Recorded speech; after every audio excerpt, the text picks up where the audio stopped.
Hello, guys. What's good? What's good, guys? Can you see me? Can everybody see me? I can see you. I can see you. Let me just grab the actual chapter, guys. So, hi, everyone. What a chapter, by the way. We're back, and it's good. It's good. You know, like, here's the thing. Our prayers have been answered. Our prayers have been answered, really, when you think about it. We got Momo. And that's the main thing, right? We got Momo back. And what else is there? What else is there, really? Yeah, supremacy. That's a mouthful to say. That's a mouthful to say. Sorry, I'm a little bit kind of behind. I was a bit lazy getting the stream and stuff ready, so I'm kind of trying to pull everything together as we go. But yeah, no, what a chapter, guys! What a chapter! Like, I feel like we learned a lot. I feel like we learned a lot here, and yeah, I mean, it's good. It's a good chapter. Nobody believed me. You know, here's the thing. Here's the crazy thing. Right,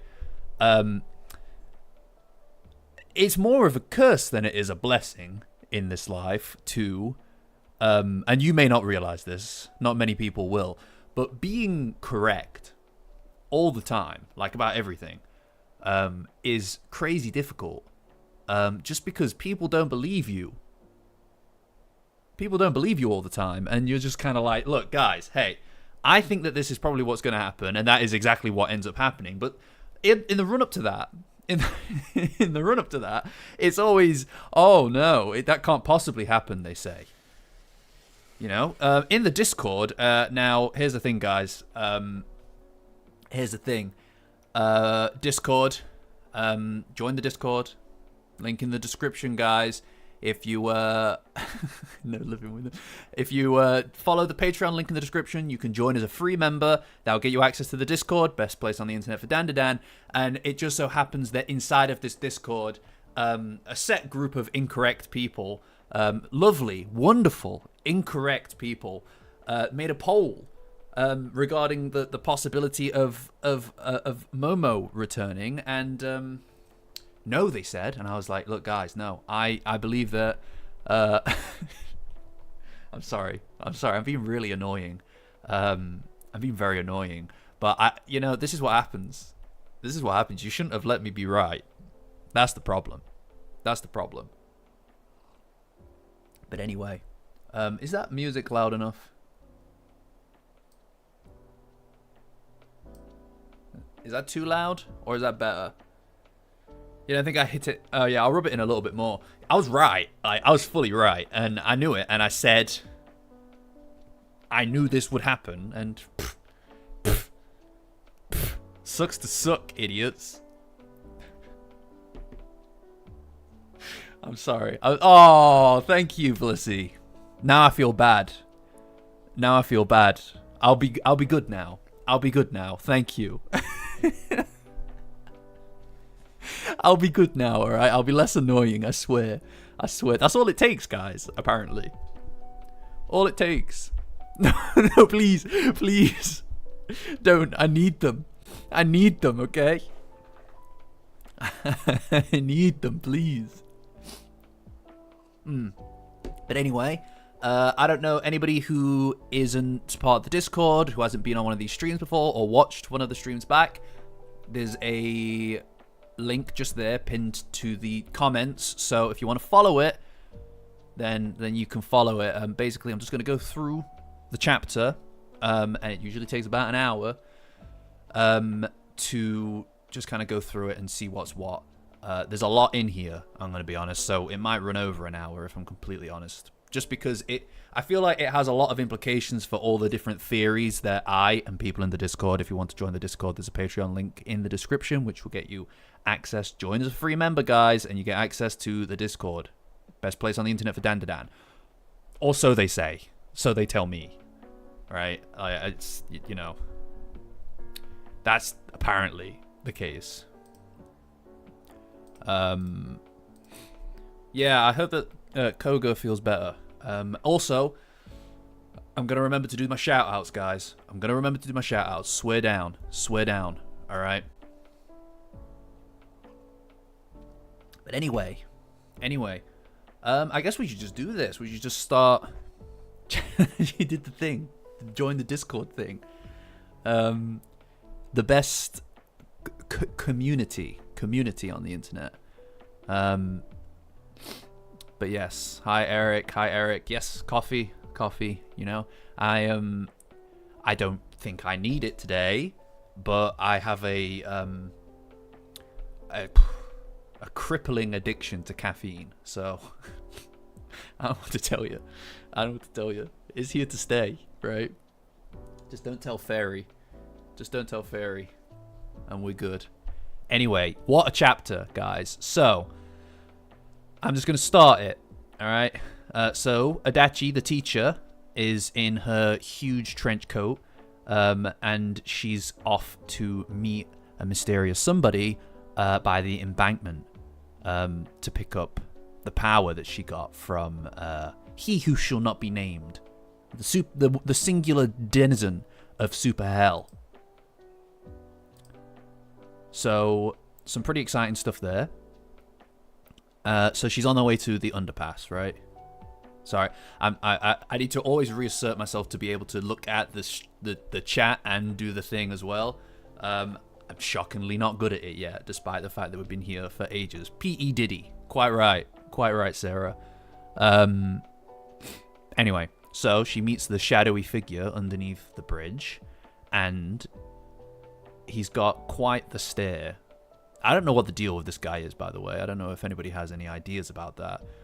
Well, yeah, we'll get to the fairy tale card in a minute, but he's a stranger, and the creepiest stranger that you could possibly envision.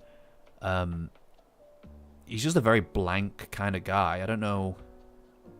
Yeah, the P.E. Diddy thing is I mean, since we learned his name, it's kind of been a little bit, I don't know. He's not a fun guy. So maybe it's relevant. I don't know. But anyway, somebody calls Adachi, and she picks up. No caller ID. That's how you know. You can't trust the person. I don't know. It's a good question. He is very creepy. I don't know. I mean, he must do. He kind of just has like. He kind of just has henchman vibes, you know. But like. You know, I feel like I can't say the word anymore. I feel like the word that I want to use has been destroyed by the popular internet at the moment. I just want to call him a very classic term, a classic meaning of the term goon, right? The guy's just a goon. Okay. I mean, in a weird way, he's just one of those guys. Like, see, I knew it. I knew that you can't control yourselves. I mean, like a classic henchman goon type, right? No, like a mob goon. I knew it. I knew you couldn't be mature enough. I knew none of you could be mature enough for me to use that term. I mean, the classic term. You know, the kind of guy, a thug type. Exactly. That's what I mean. The kind of guy who would shout, "It's the bat!" Right, as he flies through Gotham, right? That kind of guy. No, not a gooner. That's a completely different thing. All right? The kind of guy who would shout that it's the web crawler, right? When Spider-Man swings on in. Yeah, that's what I'm saying. It is a word. It's a completely viable term. That's not me. That's like, yeah, he kind of, yeah. I guess the G in G-Man could stand for goon. Geezer is a perfectly valid piece of terminology, but we are not here to judge British slang. That's a completely different stream. It's a perfectly cromulent word. That's a good one. That's a good reference. Of course, that's the reference that you go for. Anyway. Yeah, not a corporate gooner. We're missing the point. I'm just gonna power through this, all right? I regret bringing it up. All right? I regret saying the term. Anyway, she gets a call from a mysterious number, and she picks it up. And yeah, so the voice on the other end highlights that she's been working quite hard, and she obviously has managed to obtain the power from I'm just gonna say his name, from Murakami. However, Murakami was working for the same voice. I do wonder to what extent didn't the right, so right, oh my god. No. Right, okay, I guess he's Goon. You can call him Bob if you want, but like it does feel like Goon's been settled on. It does feel like Goon has been settled on here a little bit, right? And I didn't go into it with that design, that intention, but if that is what it's going to be, then I'm not against it. You know, God forbid I work against the will of the people.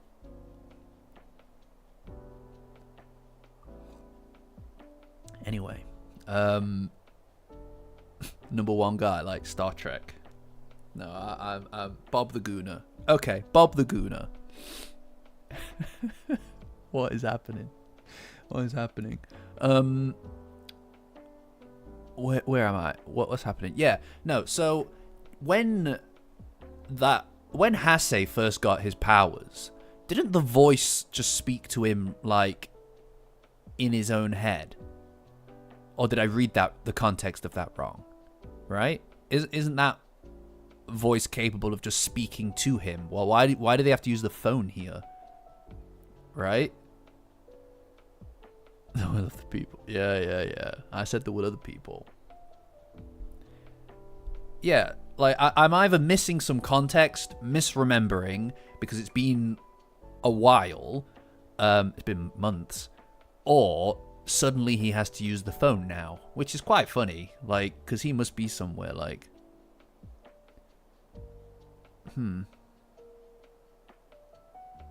oh, it might be a distance thing. Yeah, maybe.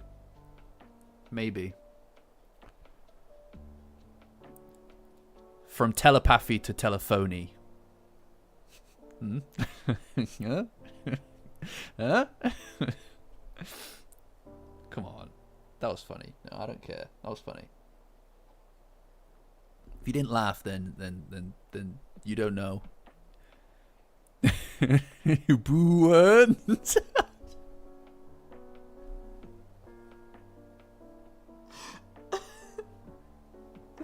Honestly, the Simpsons bits. That is funny. Yeah, no, Dandadan is going pretty wild, right? It is going crazy just now. I'm just really glad that we're getting like plot. This is plot. This is a very plot heavy chapter.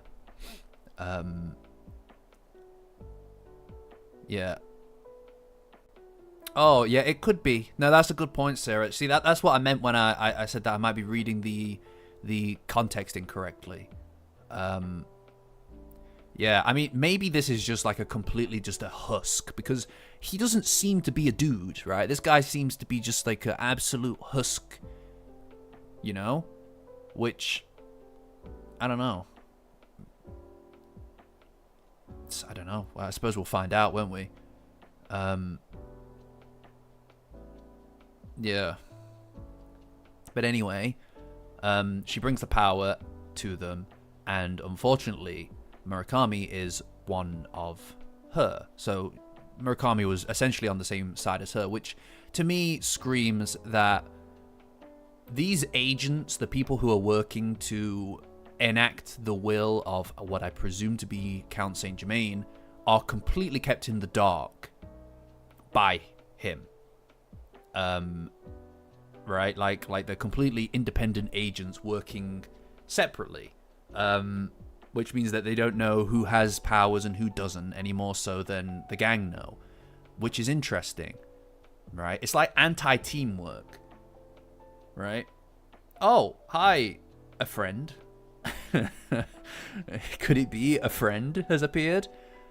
I'm glad to see that you've joined the stream. Yeah, so like I said, there's a link in the comments just there, pinned. So if you want to follow, please do.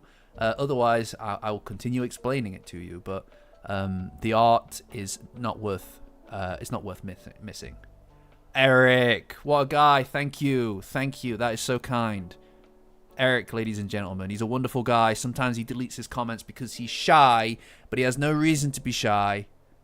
He has no reason to be shy whatsoever. He's a great guy.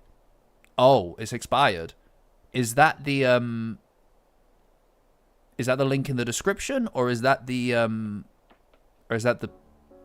Discord link? If that's the Discord link, I'll need to update it if that's the case. Yeah, okay, it's the Discord link. Well, at the end of the stream, guys, if you're about, then I will reactivate it.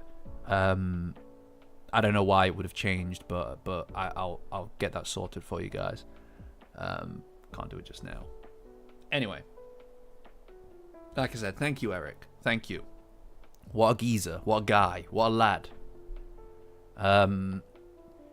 Anyway, the voice informs her that Murakami was collecting powers just like her. And she's in disbelief, obviously. But he also highlights that he indicated the targets that she was to go after, right? So going after Murakami after he was not on the list of people that she was to go after does not count, essentially, in I suppose, the leadership thing that they've got going on, right? Whoever it is wants to collect the most powers so that they can have their wish granted to them, which for her is in relationship to her mum. Yeah, there you go. She said it herself, but quite right. Keep it bookmarked, guys, because the Discord is the place to be, guys. When I get it fixed, then follow the Patreon link in the description to join as a free member. And when I get it fixed, join the Discord, because it's honestly, it's good stuff. If you like Dandadan, it's there's nowhere better, you know, especially Twitter. It's better than Twitter. That's what I'm hearing anyway. That's what I've heard. And I'm sure a lot of other people in the chat have also heard similar, and not just from me. But yeah, it's great over there. Seriously, incredible stuff being made.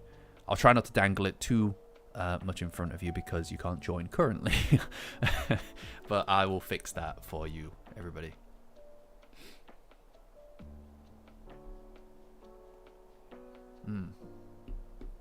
Well, I mean, I'm going to be honest. Well, we'll talk about it in a minute.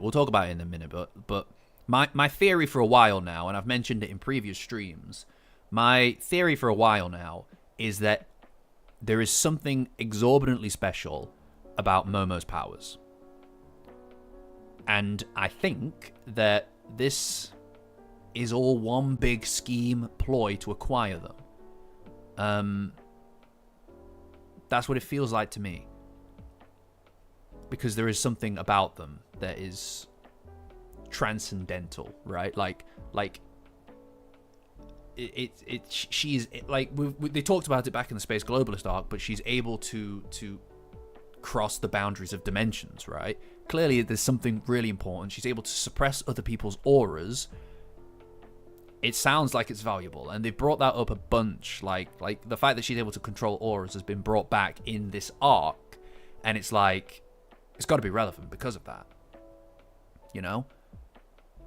Yeah, it's better than the Reddit comment section for sure. Well, also because like you're on more equal footing in Discord, guys. Like Reddit, you have to have your comment be popular and upvoted for it to be maximum amount of visibility, whereas we operate purely chronological based on well, it's a Discord, it's your messaging, so you don't need to worry about saying the most popular theory, right? Because if you want something to say, people are going to see it, you know? It's one of my big gripes. I get why they do it on Reddit, but one of the problems with the platform, as far as I'm concerned, is that the cheap, easy stuff, not necessarily the Reddit for Dandadan, mind you, but on some of the more popular subreddits, the cheap, easy stuff that is the most acceptable kind of position is the stuff that's going to get the most upvoted, and that's the stuff you're going to see. So it becomes not an echo chamber, but it's almost like you can jump in there and know exactly what kind of content to manufacture to get upvotes, updos, right? So thank you, Angle. Thank you, Angle. That's me. I'm Michael. You can call me Rook. You can call me Michael. It's down to you, my dude. I'm happy with either of them. You know? This YouTuber is called Michael. Thank you. That is me. But, you know, you can call me Rook if you prefer. That's fine. It really is a context-specific thing, right? Anyway.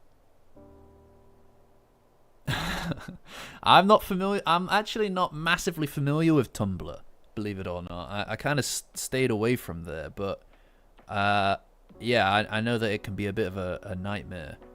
I'm sorry that your posts get popular. That sounds awful for you. I'm sorry.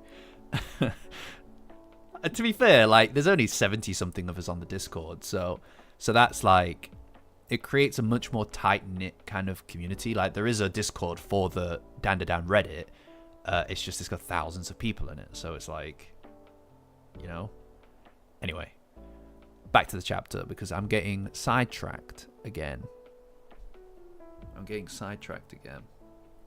So, the voice asks her, the mysterious person, the orchestrator, asks her why would she go after Murakami when he wasn't one of the targets.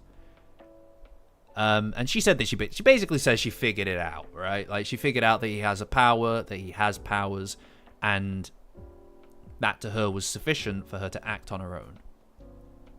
But she says next time she won't do that, and she'll just follow the rules. And then he criticizes her further, saying that she essentially failed to recognize the Lord of the Flies powered person, and that being the person that defeated Murakami.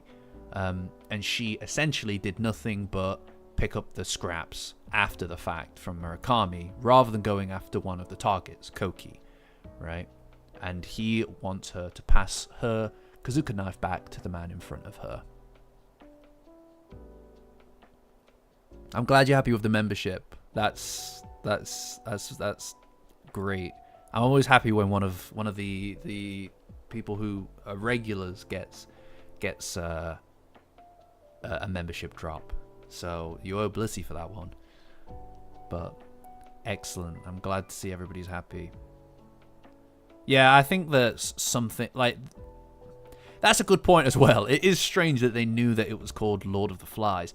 It does speak to the possibility that there is something in kind of quantitative, like factual, about these powers, rather than just like Koki in the heat of the moment said like, oh, Lord of the Flies or whatever. It's like there is an actual. It's like Persona. It's like Persona, right? When they awaken to their powers, to their personas, they just know because it's always been there, kind of thing, right? Maybe. Yeah, so there must be some kind of like, I don't know, checklist. Some kind of directory for powers. I don't know. It's, you know, criteria. Yeah, or that as well. That's a good point, Koga. Who knows? Yeah, it could be yeah, I think it was Mai actually, but it could be like some kind of yokai phone book. Alright? Yeah, no, it's easy to get distracted by the chat. There's a lot of stuff going on, but that's okay. We have all the time in the world.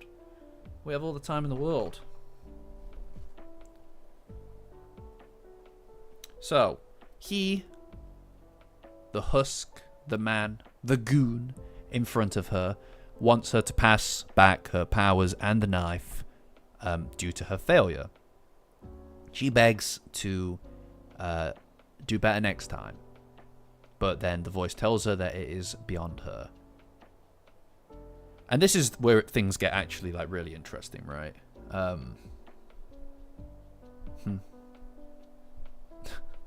Yeah, that is it. Everybody's just too cool and interesting.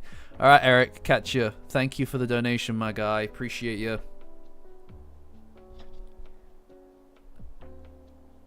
Yeah. God. You know what it is as well? Like, since I since I changed the latency and stuff, the comments are coming through quicker. And I'm trying. You know what I mean? It means that it's constantly ticking in the corner for me, which is fine. Like, that's the whole point of doing the streams, right? Is that I get to engage with everybody. I don't want to just sit here like a robot. And all right, see you later, a friend. I don't want to sit here like a robot, right? I do enjoy responding to the comments. So we go off on some tangents, you know. That's fine. I'm down with that. But yeah. Anyway, we learn a bit more about the powers, right? The rule of taking people's abilities. And this is where things are genuinely really, really interesting. It's probably the most interesting part of the chapter.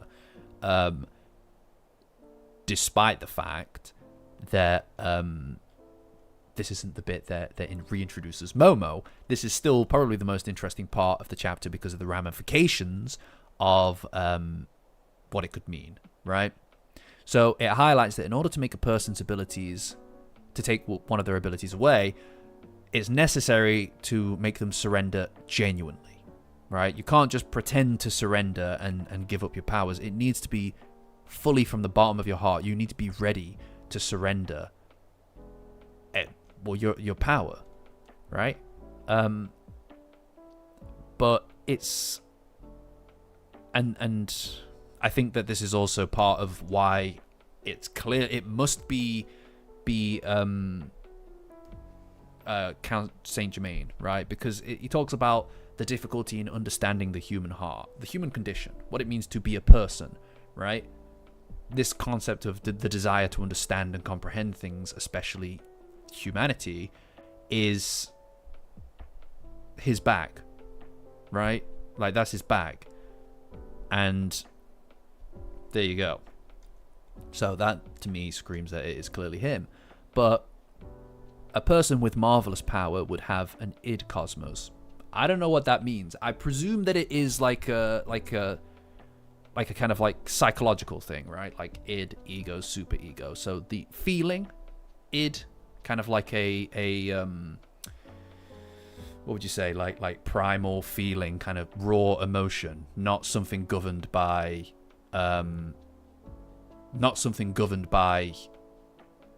society, reality, the things around them, but something that is governed by inner feeling. It's not within the control of the person, right? So your id isn't something that you necessarily have control over, right? In a lot of ways, it is the ruler of the house, and you're just living in it, that kind of thing. But all right, sorry, what am I looking at? Yes, exactly, because he didn't actually genuinely yield. Yeah, Okrun didn't actually genuinely yield when he came after his powers. I mean, I don't think he had powers anyway to yield, but it's not genuine, right? But yeah, like the yes, exactly. That's what I mean, Iron. Like the id. If you're talking about like it's kind of like formation in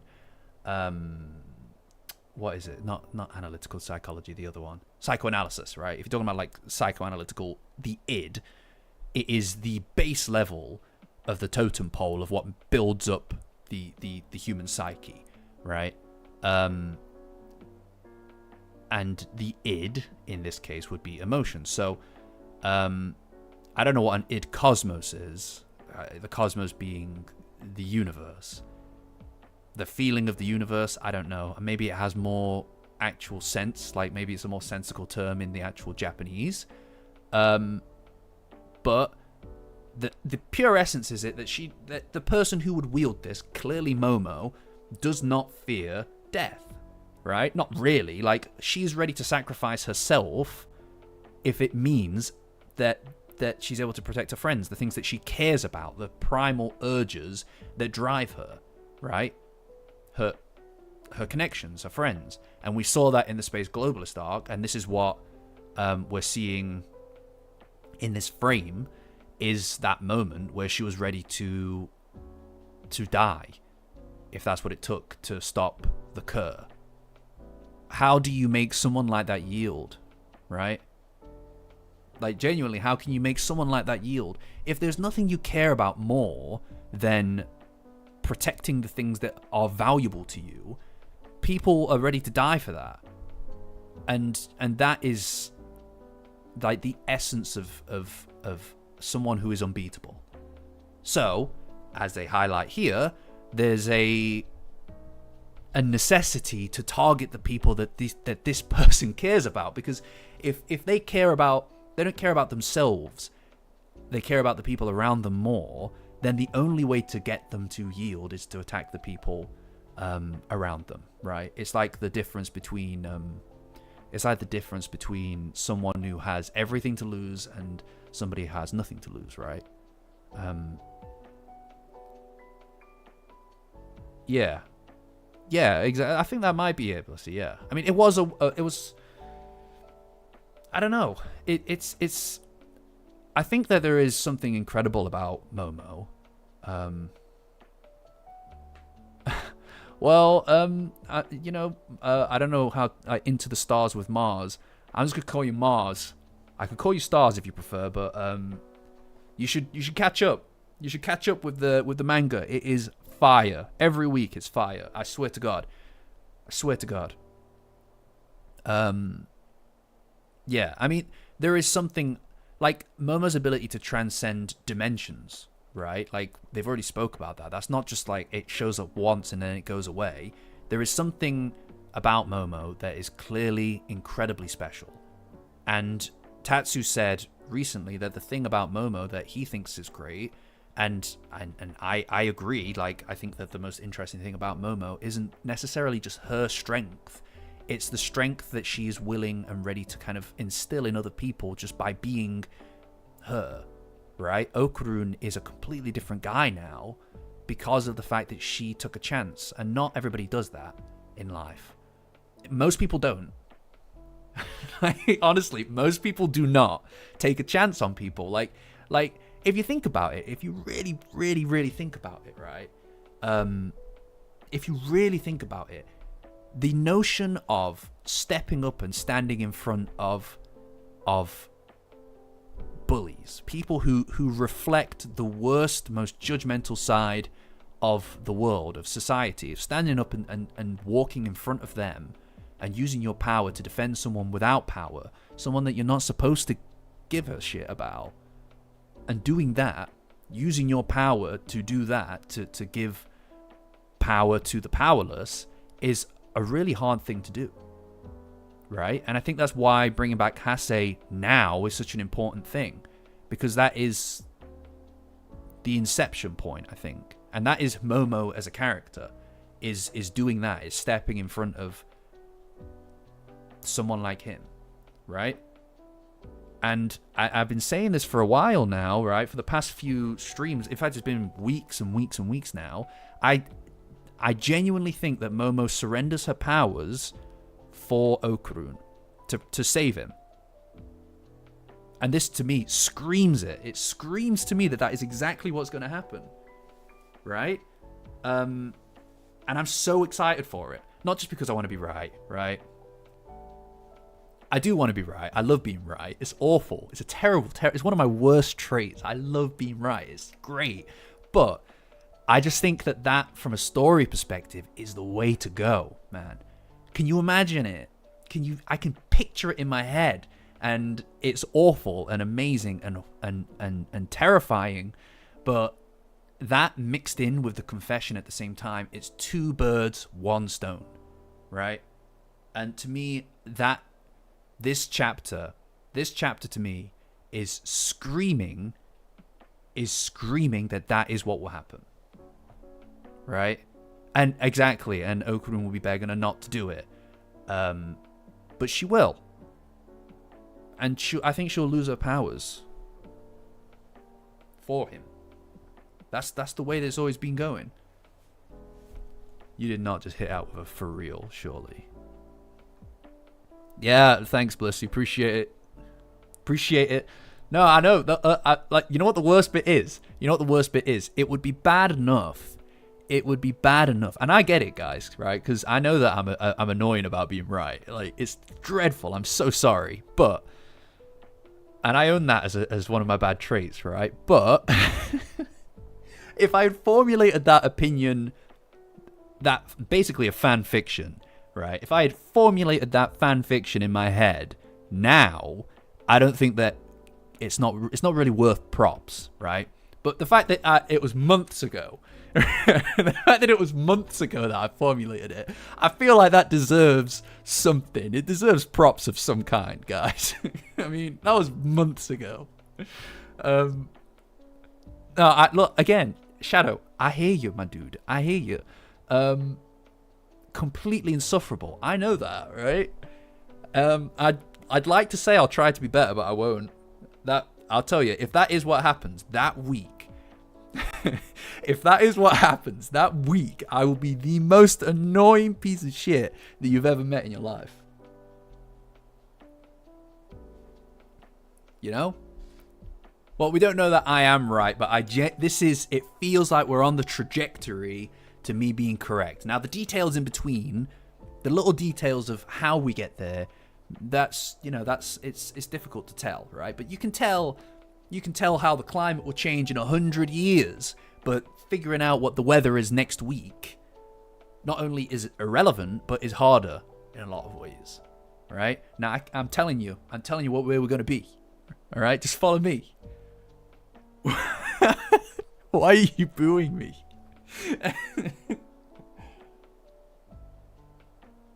Sorry, some of my absolute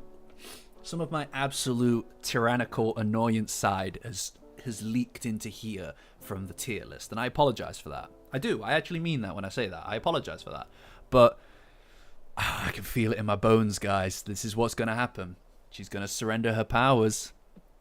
All right, catch you later. Catch you later, Iron.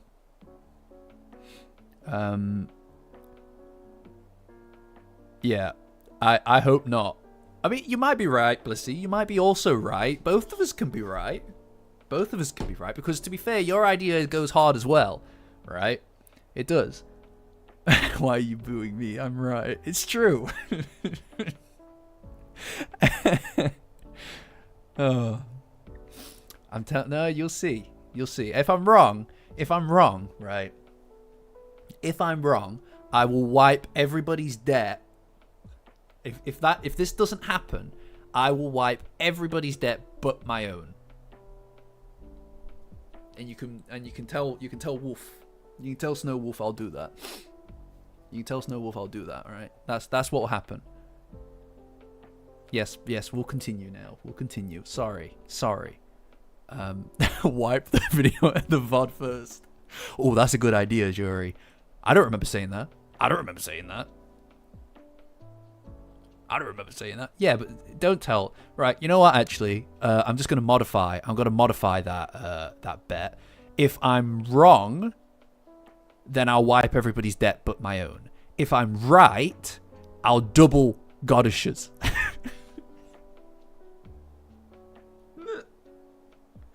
If I'm right, then I'll double goddesses. All right? There you go. Yeah, clip it.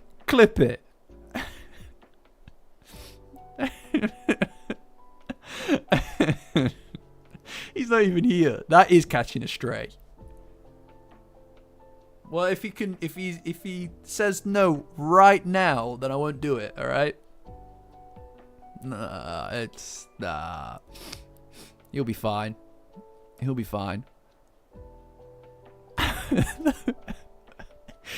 the poorhouse. Corey in the poorhouse. Oh, Corey. Anyway, back to the actual chapter. All right, that got that got a little unhinged there, a little quickly. My bad. It's called Australia. Anyway, sorry. Like I said, that got quickly unhinged. Look.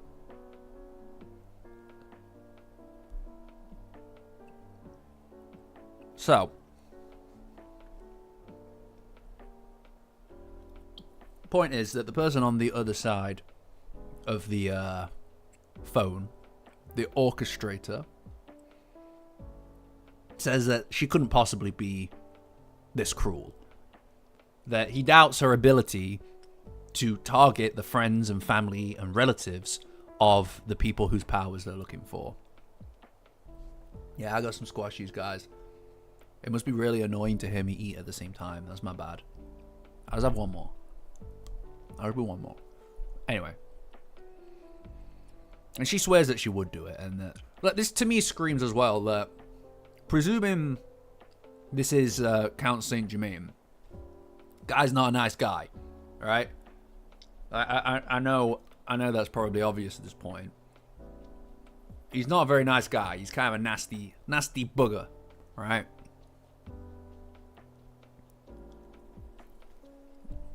I don't know how you expect to have any of these. I can't just like through the camera. Yeah.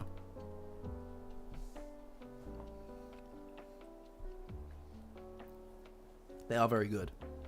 Just in case you don't know, guys, they are very good. Look, I don't care. All right, we're past it, guys. I think we're past caring one way or the other if I eat during a stream. I'm just gonna do it now. Like, it's your fault. I'm too comfortable now. I'm too comfortable. That's the problem. So I'll just kind of do whatever I like.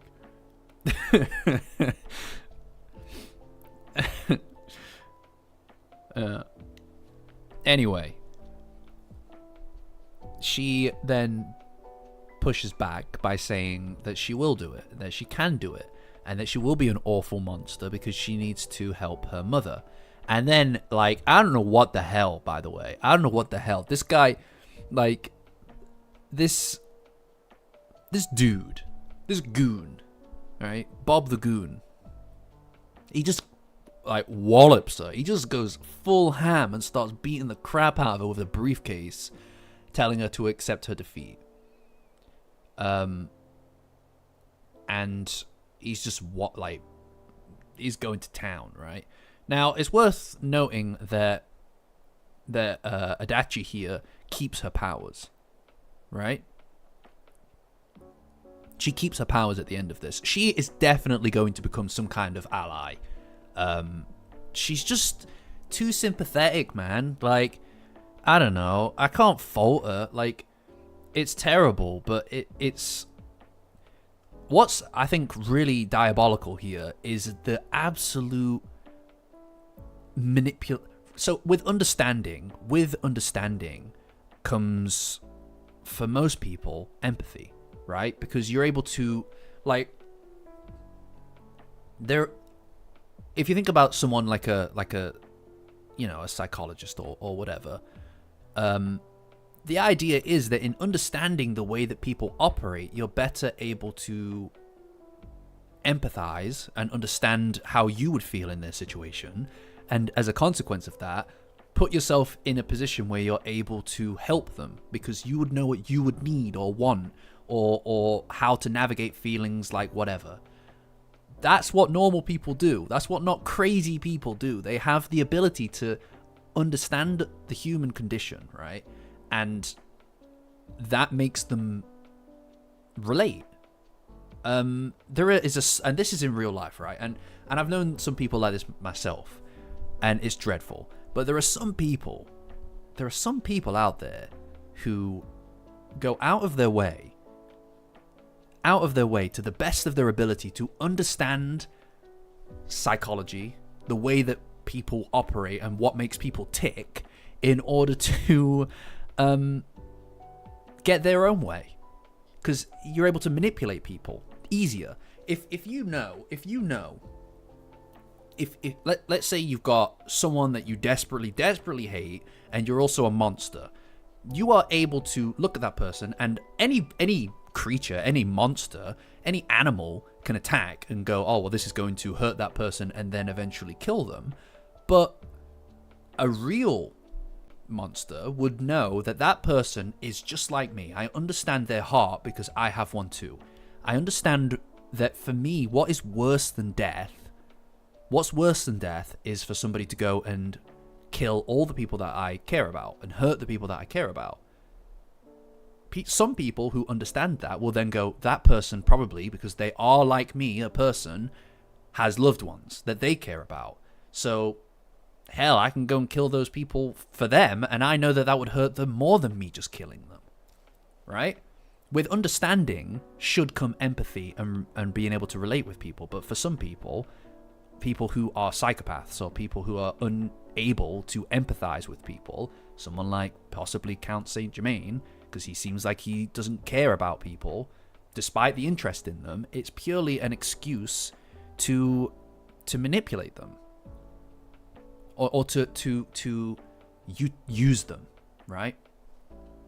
I don't know. I mean, look. I mean, Count Saint Germain, right? Like, maybe he won't kill them himself, but using people's dying relatives when you have the power to make them not die, apparently, and then using that so that you can manipulate someone into doing what you want them to do, that's just as bad as killing someone. Because you are using a dying person who you could help in order to get somebody to do a thing that you want them to do, to blackmail them. That's a monster, man. That's the worst kind of guy. That's the worst kind of person that you can even comprehend, because they understand you so well, and they've learned about you because they know about people. And instead of that being something that they want to help and fix, they just make the world worse for everyone. Oh, John, Hoops, my guy, thank you for the 5 gifted memberships. That is amazing. Thank you so much. Thank you. Genuinely, everybody, anybody, appreciate you, right? Paid, not paid. In this case, paid, my boy John.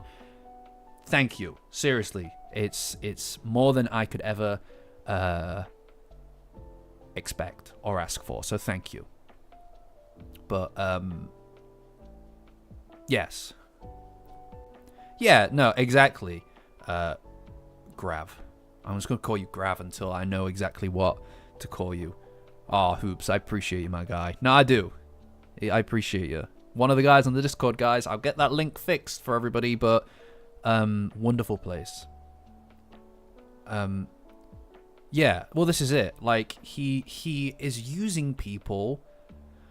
He's using people's care and force and pushing them to the point where they have faith that he will help them, so that he can then use them to take the loved ones from other people in order to manipulate those people as well. Guy's a piece of work, man.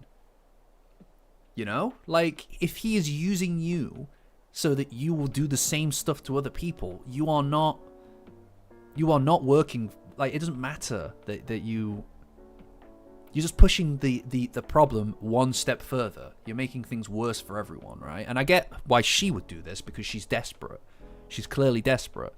And I don't blame her necessarily. I think that you know, sometimes life will throw you a curveball, unfortunately. And it's awful that happens to people, but that doesn't mean that you get to do the same thing to other people to fix your thing. Presumably, like, on the possibility of fixing it, right?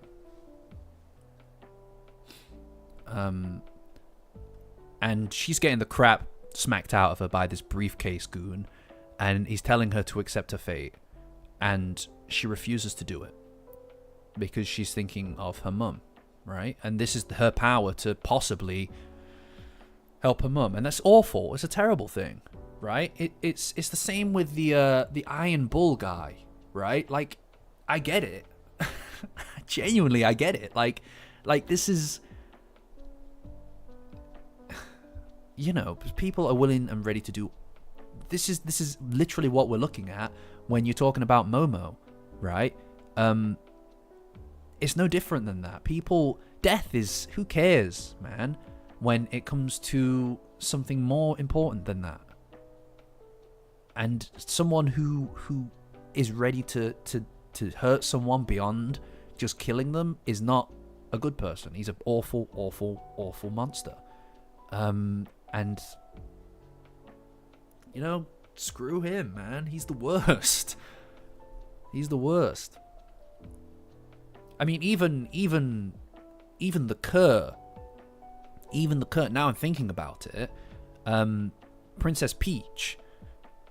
First thing he does is he essentially incites her desire for revenge, and her revenge is born from her desire to avenge. Guy's awful. Yeah, it sounds to me like he could help, but he doesn't want to, because he wants stuff for him, and that's makes him a awful creature. Anyway, she thinks about her mum and she doesn't yield, which is proving the point there and then, right? Like, she's ready to absolutely take this ass whooping to whatever end it would be if it means that she has a chance to save her mum. You know? And that's very sad. Anyway,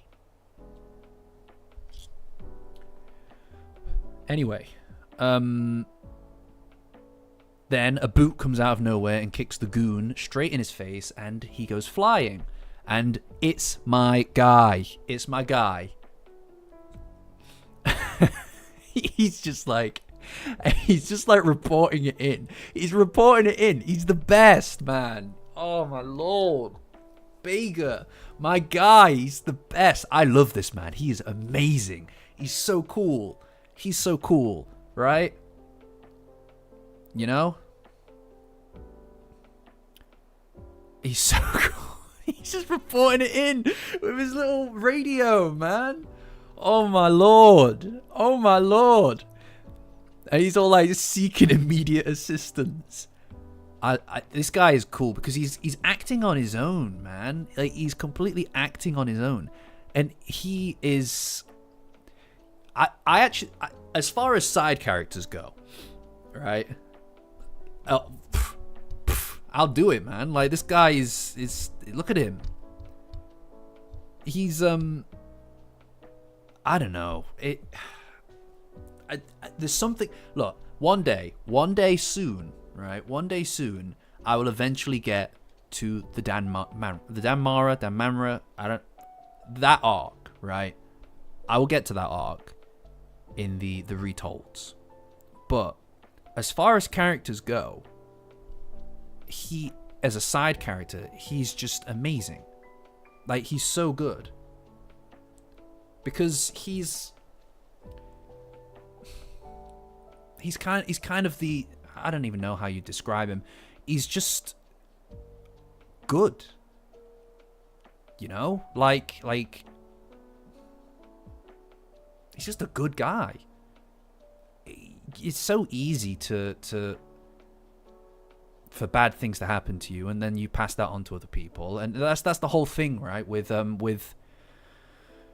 Zuma, is the perpetuation of hate because things have happened to you that hurt, so you want to pass that on to other people, and the only in that is the cycle. That is the cycle, and you're seeing this cycle with Adachi and Count Saint Germain and all of this.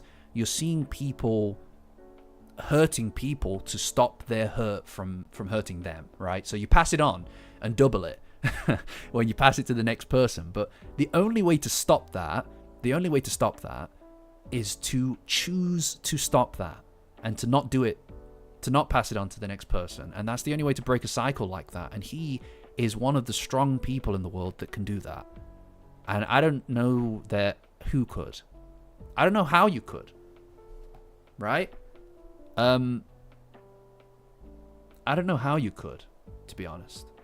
How could he not be resistant to the card, man? The card is nothing. The fairy tale card is nothing compared to this man, because his daughter and his wife were murdered by some guy, some nobody, some absolute scum of the earth, and he had the opportunity to hurt this person as well, but instead he chose to take in Zuma and to help someone who is in that cycle that almost took him. And rather than passing it on, he chose to take away some of that damage. And understanding that the world is more bad than it is good, and still deciding to be good, is impossible. It's an impossible thing. I can't imagine it, to be honest. And he does that. So the fairy tale card, who cares about the fairy tale card, man? It's nothing. That's a game compared to this guy. You know? Because justice isn't driven by personal desire for revenge. It's doing what's right in the face of what you want to do. You know?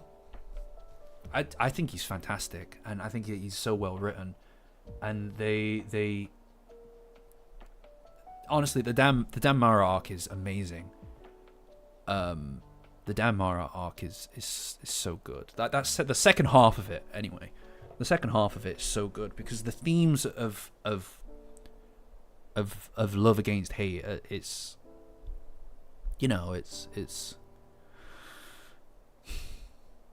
I connect with it a lot. I think it's fantastic. And I think he's a great character. So seeing him here is the bee's knees.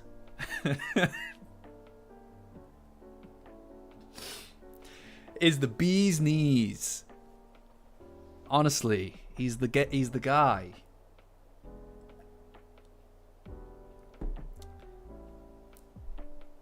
Yes, exactly. That's what I mean. That's what I mean, Blissy. It can be hard to like, admittedly, guys, right? It can be hard to formulate exactly what I'm trying to say when I'm sat here, because when I'm doing it for the videos, it's like I can sit and I can obsess over the sentences for weeks, and here it's just a lot more freeform, so it's kind of like trickier. I don't know, I'm very comfortable. But I also get a bit nervous at times, right? So, and that's one of those moments, because I feel a lot of like passion towards this character, about this character, and about that relationship and that part of the manga, and it can be hard to express exactly why and how I mean that. So yeah. Point is that the fairy tale card obviously won't work against him, because he's faced so much more. Thanks, Hoops. Appreciate you, my guy. I really do. He's faced so much worse than that. And so it's meaningless. You know? Fairy tale card's crap, my guy. Get that crap out of here.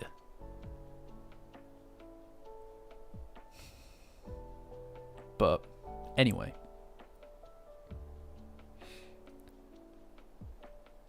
No, I mean, it's not real. I admire him.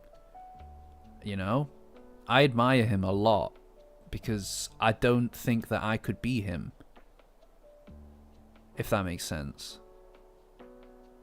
You know? Like, I don't know. We're all adults here, most of us, except like 2 of us.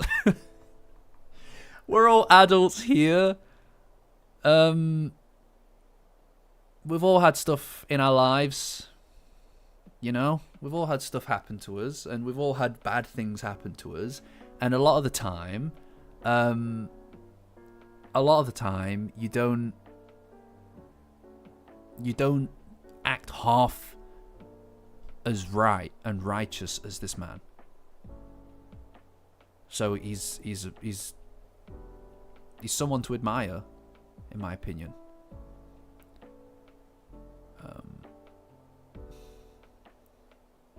Yeah, he. That's what I mean. That's what I mean.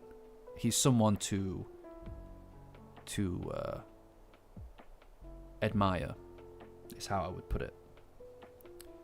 And if there are more people in the world like that, then then the card wouldn't work on anyone, right? Anyway,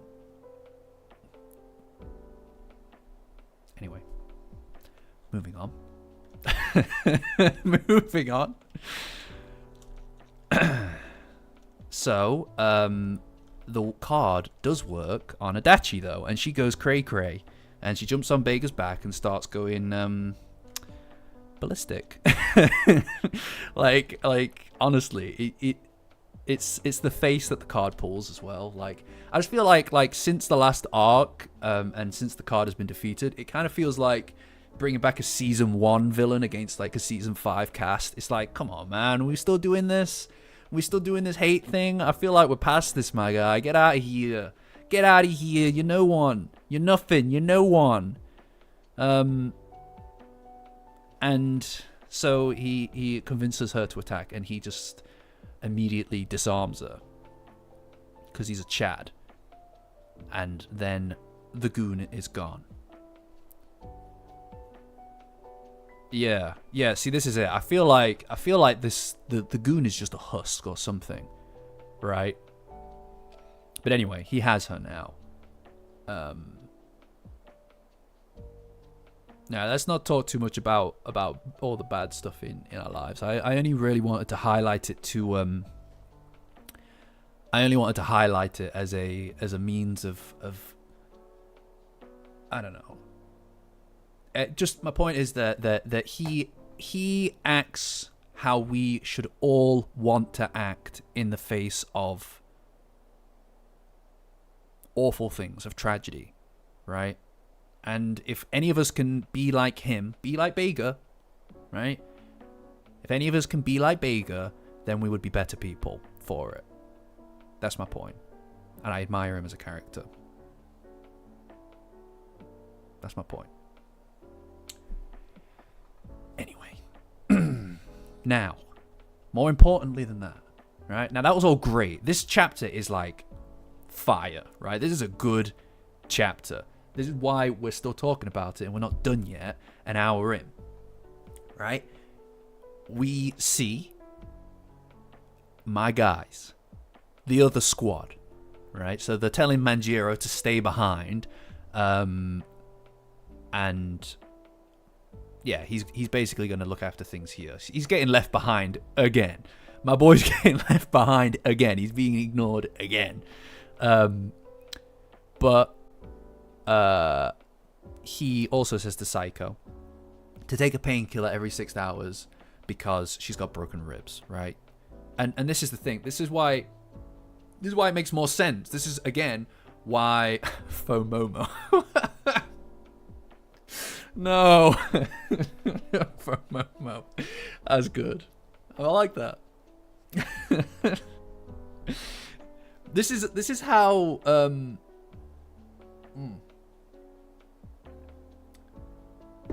this is how I know that they're after Momo's powers, right?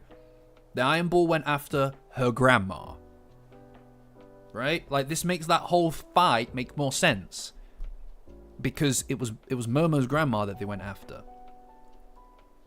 and then Momo's friends as well. I don't know. It's got to be. And yeah, I do think that this is intentionally being mentioned, the fact that she's got broken ribs, because we're going to get a fight and she's not going to be performing at her best because of the fact that she had the crap kicked out of her in the China shop, right? And yeah, so I just think that she's probably not going to be able to fight quite to the same extent as everybody else, which means that when the fight eventually does come, we're going to be much more reliant on everybody else, like Gigi Zuma, stuff like that. You know, I think that Gigi is going to get the opportunity as well to to use some of the Eye's power. And look, this is another reason why Hase couldn't really be part of this fight, because Momo could just turn off his powers like a tap, right? Like, nobody who really has yokai powers is going to have a good time fighting these guys because she can just turn off their powers, right? Whereas Princess Peach is not so much the case, right? Anyway, she's on Vamola's shoulder, and Vamola can't hear her. Gigi still can, and it must be related to people's spiritual capacity, because Gigi, the prodigy that he is able to communicate with her still effectively. And it's like that she can't see her. So the crowd that was saying that the curse is progressing in Momo, so she's becoming less and less visible, are fully right, but this is a good thing as far as I'm concerned. As far as I'm concerned, this is a good thing. Because you can't have, in my opinion, the worsening of the curse, the quickening of the curse worsening, means that the time limit on which we can sort out this Momo is small thing is getting smaller and smaller, right?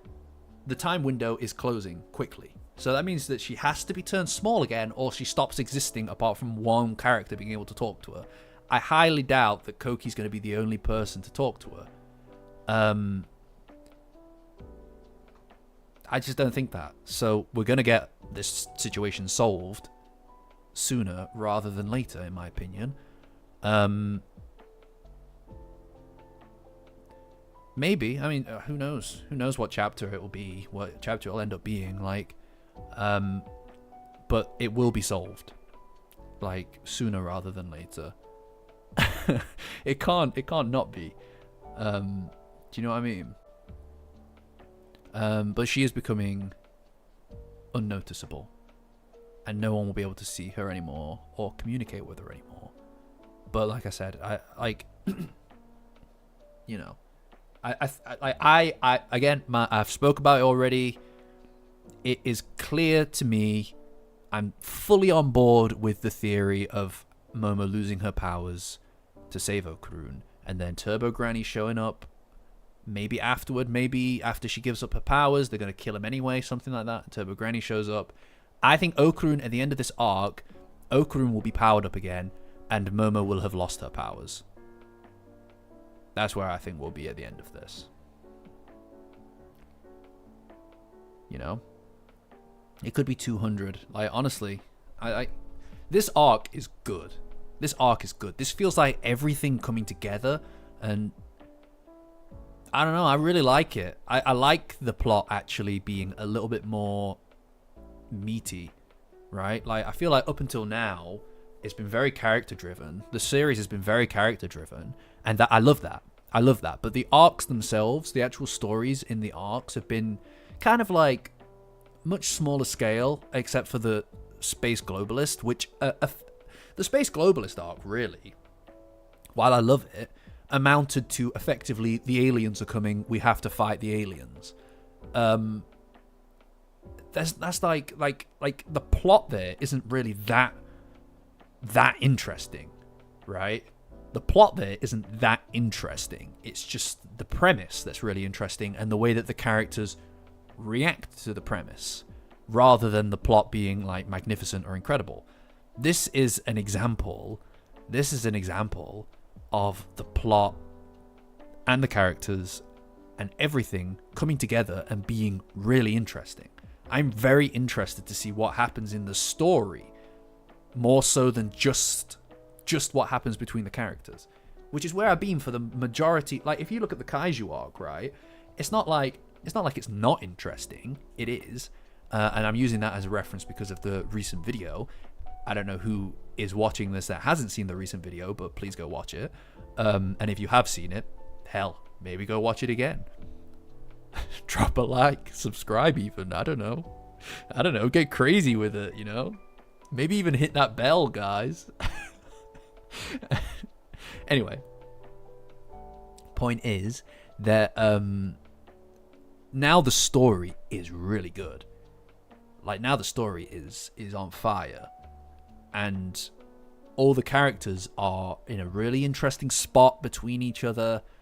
The story is moving, the premise is interesting, everything is really, really interesting. So I depending on how this arc ends, I'm thinking this could be S+ tier stuff, right? This could be the best stuff. Yeah, join the Discord, by the way, guys. There's a link in the description. You can join my Patreon as a free member. The Discord link that is accessible there is broken currently. I will update it when the stream is finished. Just go and join as a member. Free. It's free. You know, that's part of the channel is that the content is not paywalled, and anything that is paywalled, guys, is purely optional. It would not have been released under any other circumstances.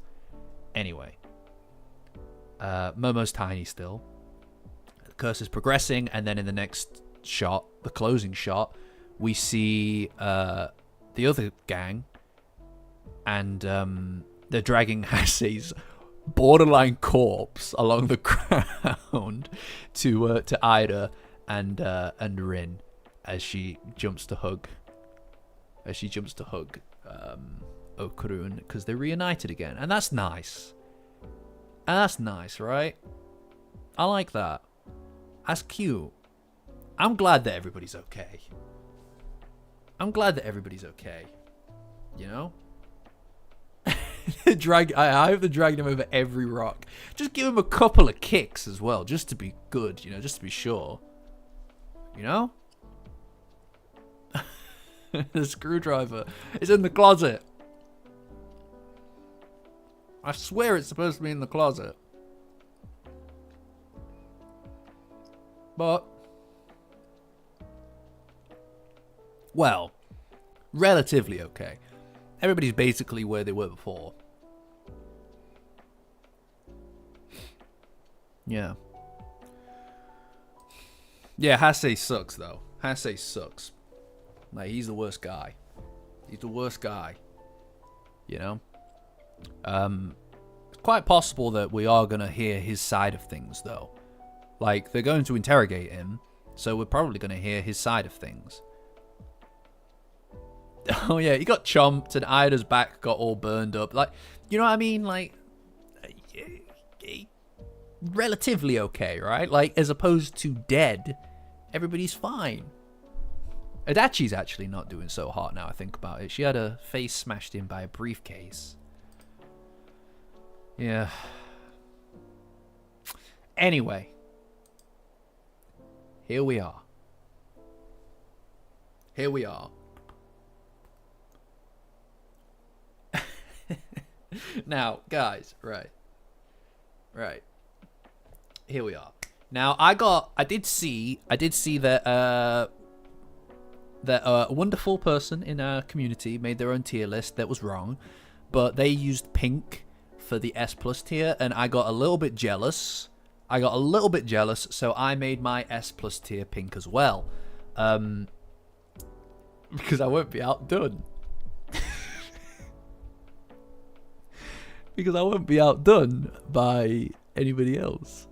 Now, right, guys. I think we got off on the wrong foot, and every other foot step since. All right, and I don't want to be like that. I don't want our relationship to be confrontational. All right, yeah, this is where the analysis ends, and we shit on Gigi's dad for another hour. Right now, I don't want us to be at each other's throats, guys. All right, just you to be at each other's. So what we're going to do is we're going to just take it nice and easy. All right? Oh, my God. I actually forgot again. Oh, my God. What is wrong with me? Thank you, Blissy. Yeah, I forgot. All right. Every time. It's not my fault, all right? I'm juggling a lot of things here. You may think that I have a schedule. I do not. I'm awfully unscheduled. No, don't laugh. Come on. Laugh at me. Come on. Right. Let me just get to the list. All right. I'll get it next time. All right. I'll get it next time.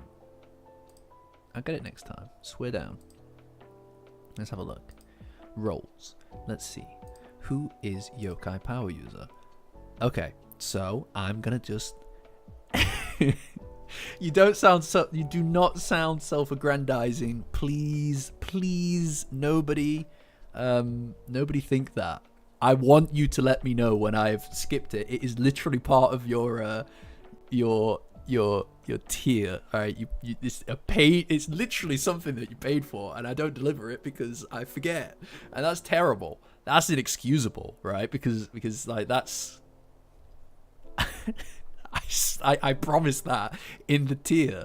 So that is pomegranate. I'm gonna forget pomegranate, but please just, it's not self-aggrandizing, all right? You guys deserve this genuinely. So Blissy Cat, Burlap Sack, Eric, Fifth Gram, Goddish, Mother Support, Serpo, and Tim Kai, and also Sarah, right? You guys top tier patrons.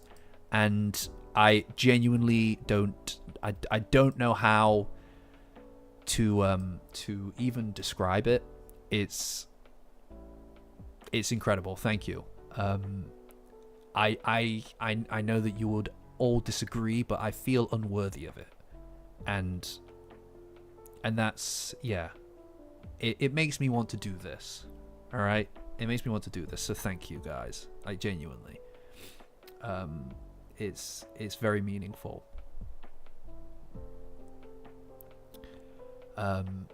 Yeah, I'll forget pomegranate. I'll forget pomegranate. Easy.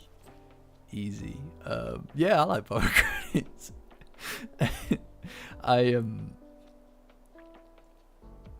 Yeah. Yes, no, Sarah is also yokai tier. She helped me a lot with the Girl Scout cookie arc, which I completed. I completed that arc, guys. I did it. I completed an arc. Pomade is a very good code word. Pomade is a really good code word. That's what we're doing. That's the one. Pomade. That's good. That is spot on. Grav. Is that what you want me to call you? I'll try to remember if you provide me with another name. I'll try my best. But I wouldn't have been able to achieve my arc without it. But yes. Thank you, Angle. I appreciate that. Genuinely, I do. No, do I do the same pattern every time? I don't do the same pattern every time, do I? Don't make me self-conscious about the shoutouts. Look, here's the thing. Support, right? You may not realize it, but it is difficult to it is difficult to do those shoutouts just because it feels like not something, like I'm just like a guy, man. I'm just a dude guy. Like, you know, I'm just here in my room talking at a camera on top of my monitor. They're not even the same resolution. This one's 1440p, this one's 1080p. They're not the same size or anything, right? They're completely different sizes, right? I'm not, it doesn't feel like I'm doing like a thing here. Like it doesn't feel like I'm, you know, doing a, I don't know, a YouTube thing, you know? So it feels weird and so wrong to just I don't know, to shout out people on the highest tier of my Patreon. Like, you got to understand that is the most confusing thing, right? That I can't even, like, that's what people do who have like followings and stuff, and I know that is, I don't know. You'd understand if you were me. You'd understand if you were me. All right. I'm just I don't know. It's more overwhelming than you know, because it's like, you know, I'm just like a guy, man. Like, I've always been just a guy doing a thing. I expect people to actually watch it, and then I'm rambling again. I'm gonna stop because it's the same conversation. I have the same conversation every like 2-3 weeks. I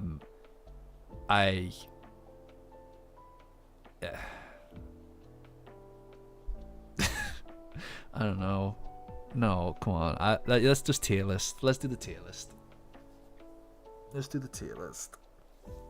All right. Yeah, I will do the tier list. We'll do the tier list. Right. Yep.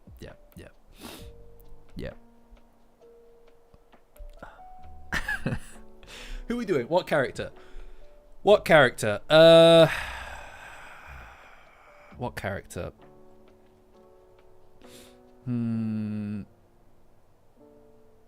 Who should we judge? Who would be relevant to judge here?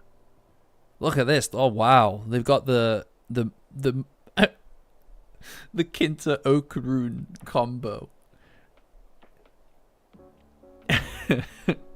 They've got that there. That's not a character. That's two characters in one, right?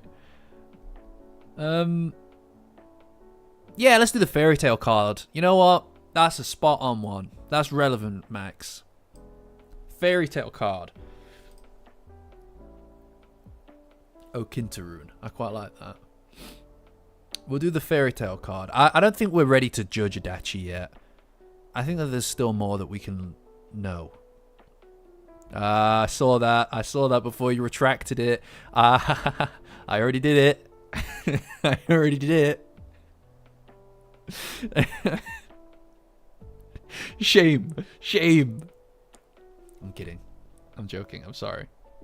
So what are we thinking, guys?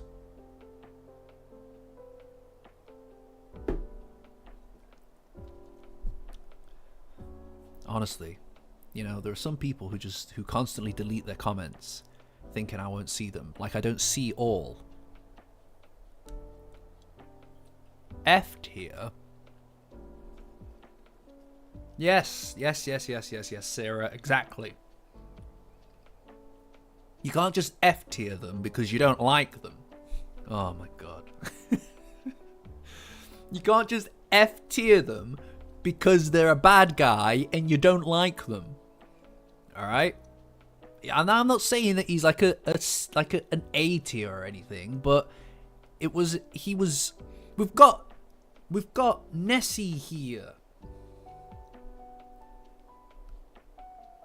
That's a good point as well. He did recite a bunch of Les Mis, which, you know, it's not my kind of bag, but like thematically that's very interesting, isn't it?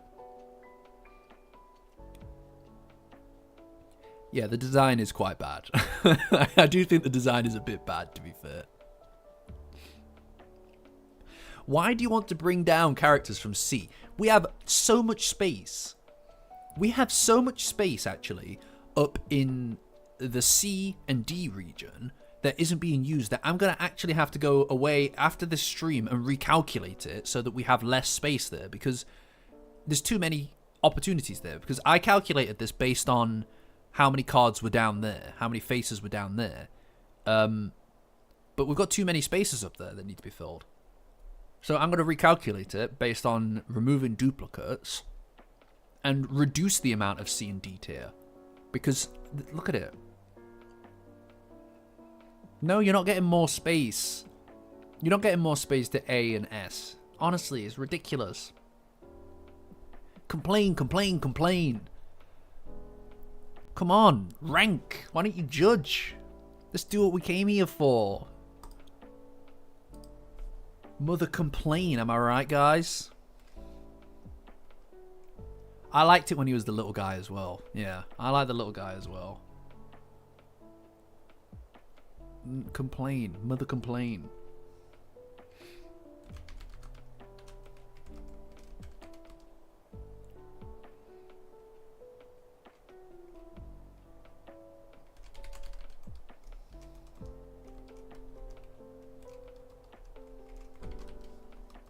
There we go.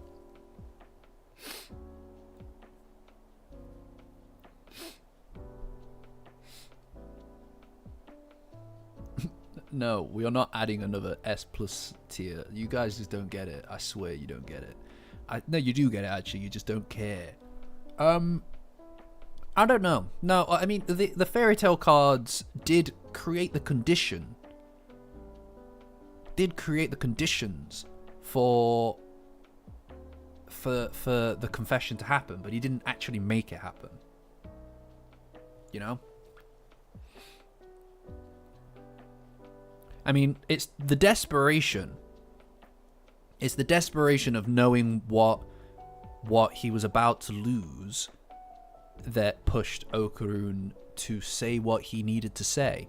And without those conditions, at that time in his life and their relationship, this stagnant time where they just kind of like dance around what is and isn't between them, the idea that it could just stay like that forever and they would be more or less happy with it, the world doesn't allow you to live that way. And the reality is that they would regret not having said something if something happened. And this is that something that's happening, and that's what pushed him to say what he needed to say, and it's wonderful. So without him, there is no confession. You know?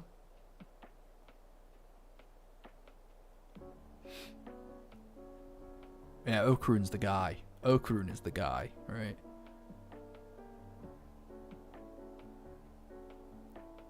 No, I'm not getting swayed by earthly gains, earthly monetary gains. All right?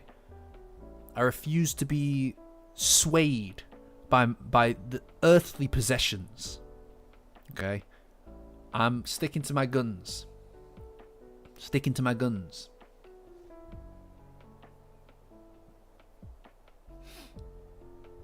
Absolutely not.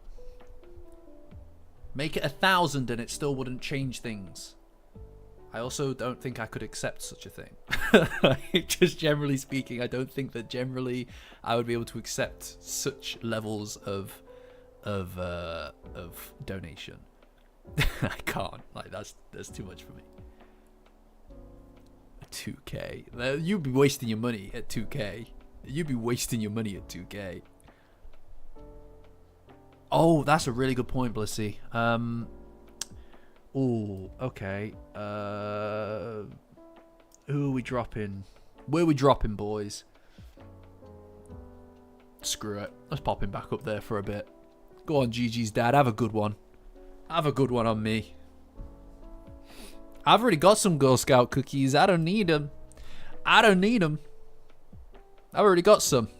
I'll tell you what, those Thin Mints, by the way. Oh, my Lord. Those Thin Mints, guys, they are good. Like, honestly, I like mint chocolate a lot. But I tell you what, those Thin Mints are incredible. Yeah, I know. Everyone keeps giving me crap for Gigi's dad, so it's like, I'll pop him up there for a while. Why not? Why the hell not?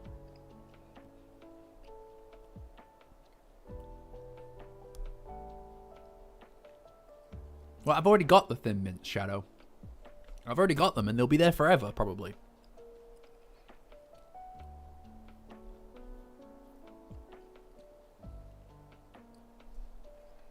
What are we talking about Raiko for?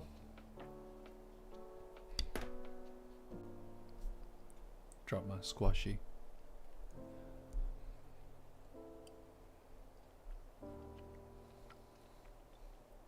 Yeah, there's... No, well, you see, the Thin Mints actually... The Thin Mints have showed up. They showed up in one box, but two separate tubes of plastic packaging. Right now, I'm gonna get through the first one within the next probably week. Right, and then drop my squashy.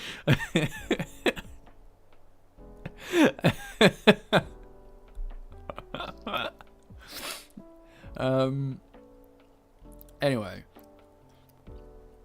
What was I saying? What was I talking about? The Thin Mints, yeah. So those Thin Mints, I'm probably going to get through them ASAP. But then that second tube, I'm going to leave them for a while and crack them open like a fine vintage one day. You know?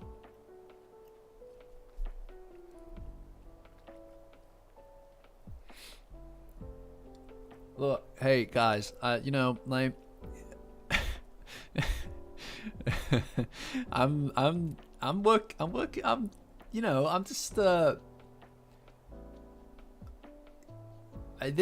could be opportunities for merchandise here down the road.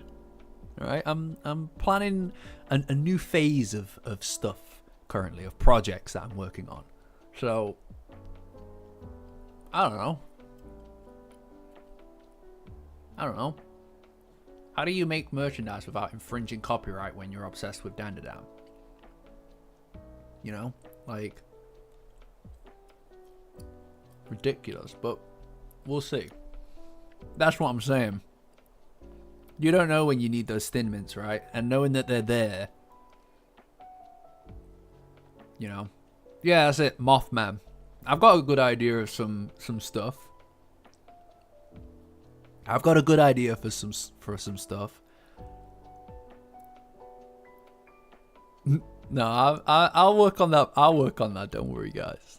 Don't worry about that. I'll work on that. If I'm gonna do it, and that's a big Mothman size. If I do it, I'll work on it and I'll present it to you one day. All right, but right now it's not top of my list. Also, it would be an exhausting venture. It would be an exhausting venture to make happen. And there's not necessarily a guarantee that everybody who would like to buy would be able to buy just because like it's not saying it would be like $100 or anything like that, but like it wouldn't be like you know, it would be potentially like I don't know how much, like $40, and that doesn't include shipping probably. I don't know. I've only looked at it at a glance. Yeah, this is my point though. This is my point. Like not the audience doesn't necessarily skew towards you know, people who are completely financially independent. So I don't know how well it would perform generally. So I don't know how much I'm willing to put my eggs in that basket. Again, it's obviously not all about profit. It's not all about making the big bucks, but you know, time spent is time spent. So it would be a lot of work. It would be a lot of work. It's like, you know what I mean? So I don't know. Let's just put a pin in it for now. D tier. All right, D tier works, I guess. I guess we'll put him in D tier. Actually, that's fair. I think D tier is fair, to be honest. I think D tier would work. Alright. I'm glad to have caught you, Grav. Like I said, free Patreon link. Free Patreon link. Brain celled. You guys got brain celled. Again. There you go.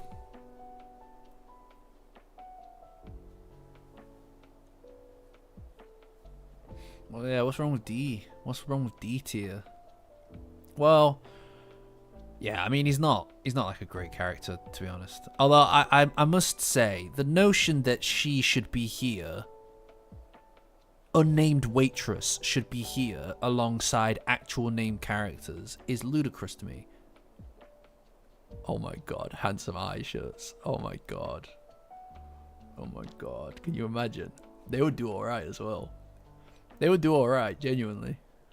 Nah, screw this. She's F tier. I'm sorry, but she's a nobody. She's nobody. She's an F tier. The end. Her name is Unnamed Waitress. She cannot be a D tier character. I refuse to allow it. She's a nobody. She's a nobody. You know? Oh my god. Oh my god. How can you seriously put her on the same rank as pivotal characters who actually do stuff? You know? No. No, don't. It's like, it's not reset, guys. It's not a reset. It's not a reset. She didn't. I'm sorry, but her name is unnamed waitress. Her name is unnamed waitress. You are all crazy people. You're all crazy, and I'm the only sane person on earth, apparently. All right. Now that sounded more unhinged than I intended it to. All right. Now let's all just recognize, why do you guys care about her? She, frankly, you're quite lucky that she's even still here, to be honest. And I've let that slide, despite the fact that she literally doesn't even say anything.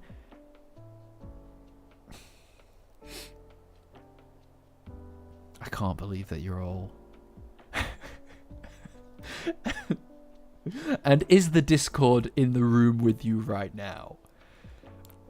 She's no... Come on. Come on. She is, like, not a character, though, is she? Really? If she is a D tier, we need to rethink D tier as far as I'm concerned. Alright? You know? She didn't give... Like, come on. You know what I mean? You know what I mean?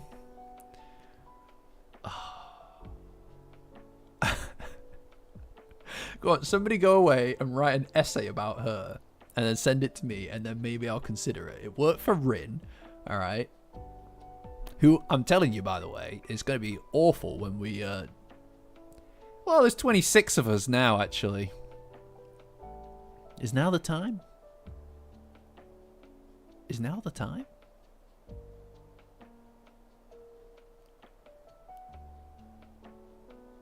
Is it? Yeah, it is. We're going to do GG. We're going to do GG.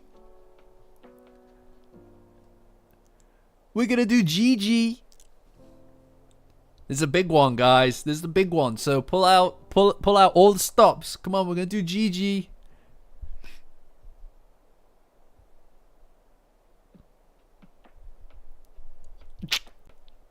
No, shut up. Vote on GG now.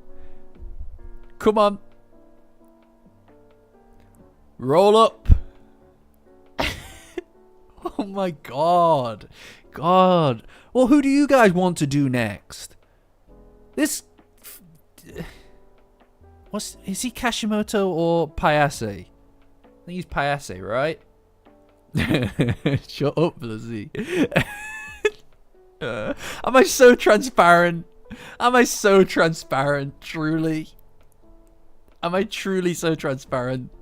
You're gonna put Gigi on B tier is crazy to me. That is crazy. You can't. Which one is this? Is this Payase or Kashimoto?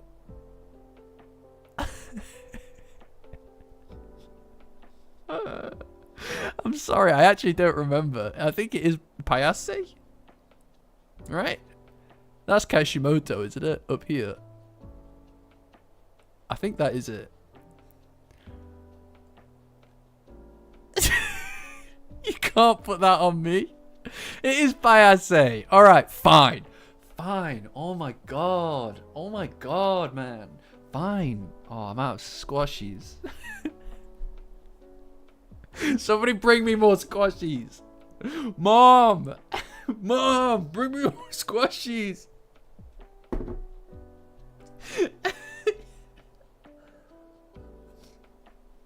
Sorry, that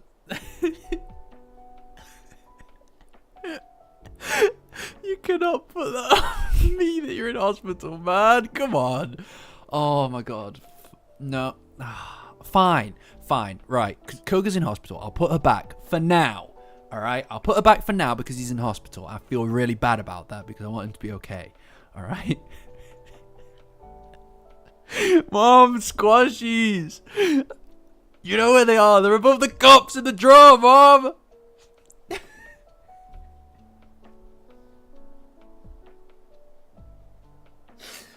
Oh dear. Oh, that is funny. I'm sorry. I apologize for that. Just completely like unhinged. That's probably not even very funny to most people, but to me, I find that hilarious. Oh, I'm glad that you feel better, my dude. It's because like they're called squashies, and you've been so aggressive. Your mum is probably doing who knows what. Who knows what she's up to? She's probably doing something important, and you're just screaming about the squashies. Such a ridiculous request that is so. No, have you ever had drumsticks, Angle? Why am I asking that? I don't think that it's something that you get out.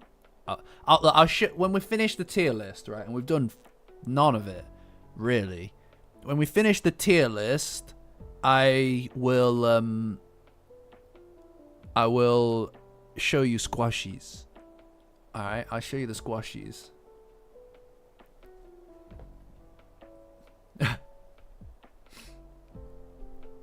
That's.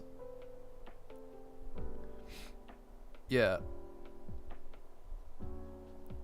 Yeah, there are a lot. That's a good idea. I'll look at the flavors that I haven't had. They do merch as well. Oh my lord. Oh my lord. Oh, goddamn. Goddamn, that's squashies. Right, okay. What are we doing? Are we judging Gigi or not? Or are we all crying about it still? Alright, Max, catch you. Oh, the news. Oh no, get it away. I'm so. Oh, the absurd trolley problems. Oh, Monardo, thank you for reminding me. I really want to do that. I really want to do that. That's a good point. Fine, we'll do Payase. All right, we'll do Payase. All right, all right. What do we want? What are we doing? We'll leave Gigi until next week. All right, we'll leave him until next week. Just whatever. I don't want to play anymore. I don't even want to play. No, I don't even care though. I don't even want to. I don't even want to do it. I don't even want to judge Gigi right now. All right, just drop it and let's just move on. All right. Oh, that's a good point, actually, Blissy. No, it would be the cursed house. It would be the cursed house video, wouldn't it? It would be the cursed house video. I'm afraid. And then, yeah, and yeah, that is what I'm. You know what I'm trying to do. I don't like that you know what I'm trying to do and that you're exclaiming it out loud to everyone, to everybody, for everyone to see. Just tell them. Why don't you? And he's trying to sow discontent. Mom, he's trying to sow discontent in the chat again.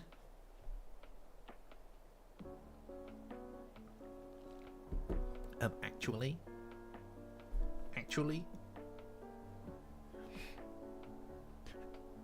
Oh, look at that. Mom, tell him.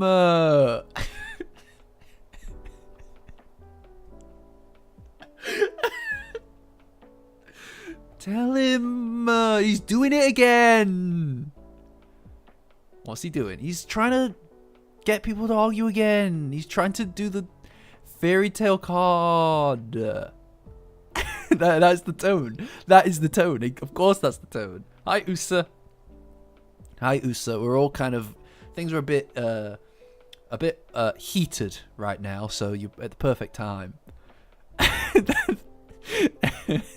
is exactly it, though. That is the exact voice. We all did it growing up. We all did it. You know. I'm not a betting man, Apex Predator. But I'm just going to say 200. I'm going to say chapter 200. Or maybe chapter 199.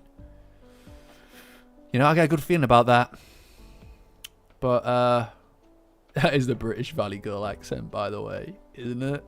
Actually, is it? Or is that like a... Well, you know. Essex. I do not have little brother energy. That is the energy that my little brother had when well, you know, you're an older brother. If you're an older brother, you know, all right, you know.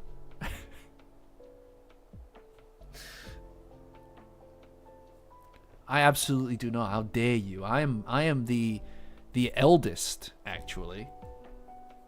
I'm the eldest of many. I'm the eldest of many. Hence the dictatorial nature of my demeanor. That would be amazing, actually. A double page spread of that. Oh, man, I'm excited. I'm excited for Dandadan, guys.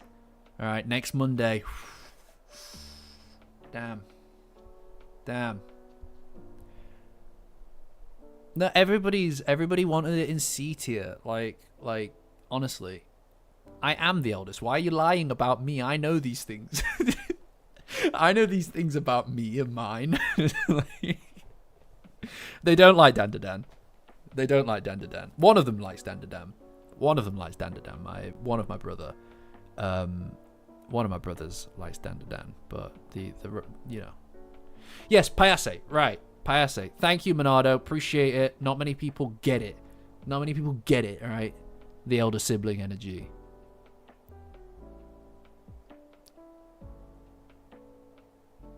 I absolutely do not.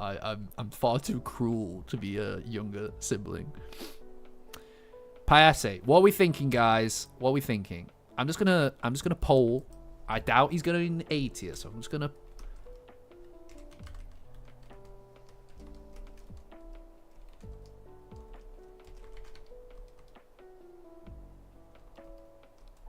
I don't know why I put lower there when it's F.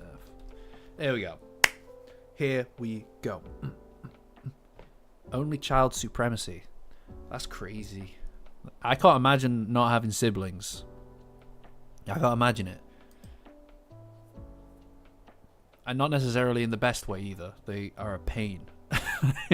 It's not, especially as you get older, right? It's as you get older, it stops being like, oh, that's my, you know, it's just, it becomes like, oh my God, man, no.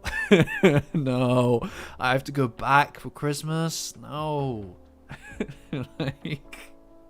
So maybe it's for the best. What are we doing? C tier. Oh, I see what we're doing. We want to pop them together in C tier.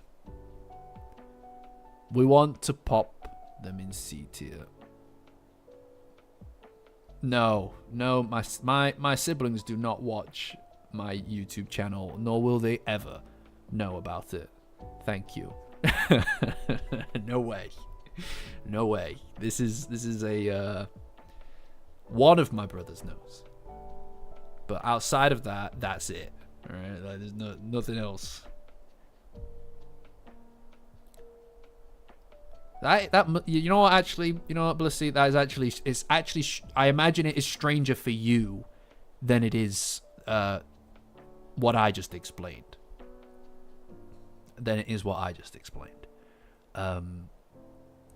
Okay, you know what? I don't care. I'm ignoring this. I don't need tiny cue cards. All right, I'm ignoring the poll, and I'm gonna pop him all the way up here anyway. Right? I think that it came out as a C grade anyway, but I'm putting Payase up there for my girl Nachan, alright? She's earned it. She deserves it, you know? And this is the thing. Guys, and you can learn a lot. You can learn a lot from Nachan's example, right? I don't really mind one way or the other about where Payase goes. Like it's not my bag. Nachan made that her main thing, right? And for that, I can bend, I can change, right? I can make whatever. I can make things go wherever they want to go when it's a low tier kind of low stakes thing. But those of you who are here like saying my whole plan for Momokurun is Garbo, right? You ain't gonna get your way just because of the fact that like you've made it too much, you know? That's like your whole thing. Yeah, I trashed her tier list. Of course I trashed her tier list. If it means anything to you, Jury, if it means anything to you, I infinitely preferred Nachan's tier list over supports. And I'm not even trying to be like rude. I'm not even trying to be like rude or anything, but the notion of putting Ida and Zuma at S+ tier ahead of Momo and Okrun is ridiculous. It's ridiculous. All right, I get his opinions, but come on. You know.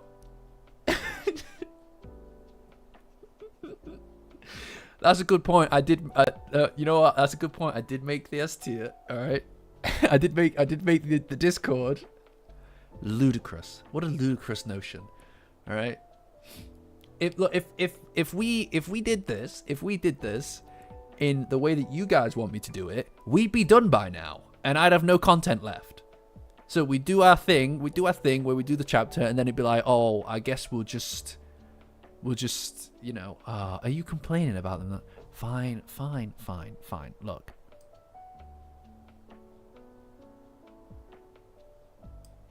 What about that? Hey? I feel like I'm being so generous. And it's being just thrown back in my face. You know? I try really hard for you guys. Okay, I'm up here performing like a monkey, like dancing in front of a monkey, like a monkey in front of you all, right? And here I am, making things marginally better than they were. Okay, that's what I've done. I've done that today. Look at them. The only one. In fact, that might be worse. Is that worse? Can we get some Muko fangirls in the chat, please? Let me know. Let me know if this is worse than them being at complete opposite ends. Alright, Koga, my guy. Feel better soon. No, the rules for the tier list need to be there. They need to stay. I don't get why you don't get it. Because if I had made it so the S+ tier could have 2 characters, that is literally just saying that's where Okarun and Momo are going. Right? There's no debate, there's no discussion. And it's like, that's boring. Look how much conversation you guys have had over this. You know? Are you seriously hitting me with a Vamnola? I'm gonna, you know what? That is actually that's for cheek. That's for cheek. That's for cheek, right? I swear down, I'll move a step further again.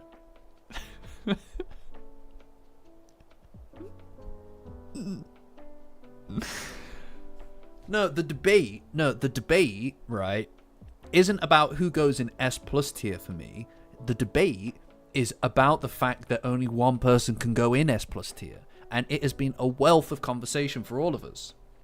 Because it's created a point of friction for debate. I mean, honestly, here's the thing, right? You've all been trying to talk about upsetting the rules here, of breaking the rules to make Okarun and Momo both be... swear. Yeah, I hit you with a swear down. I'd swear down. I'll do it again, right?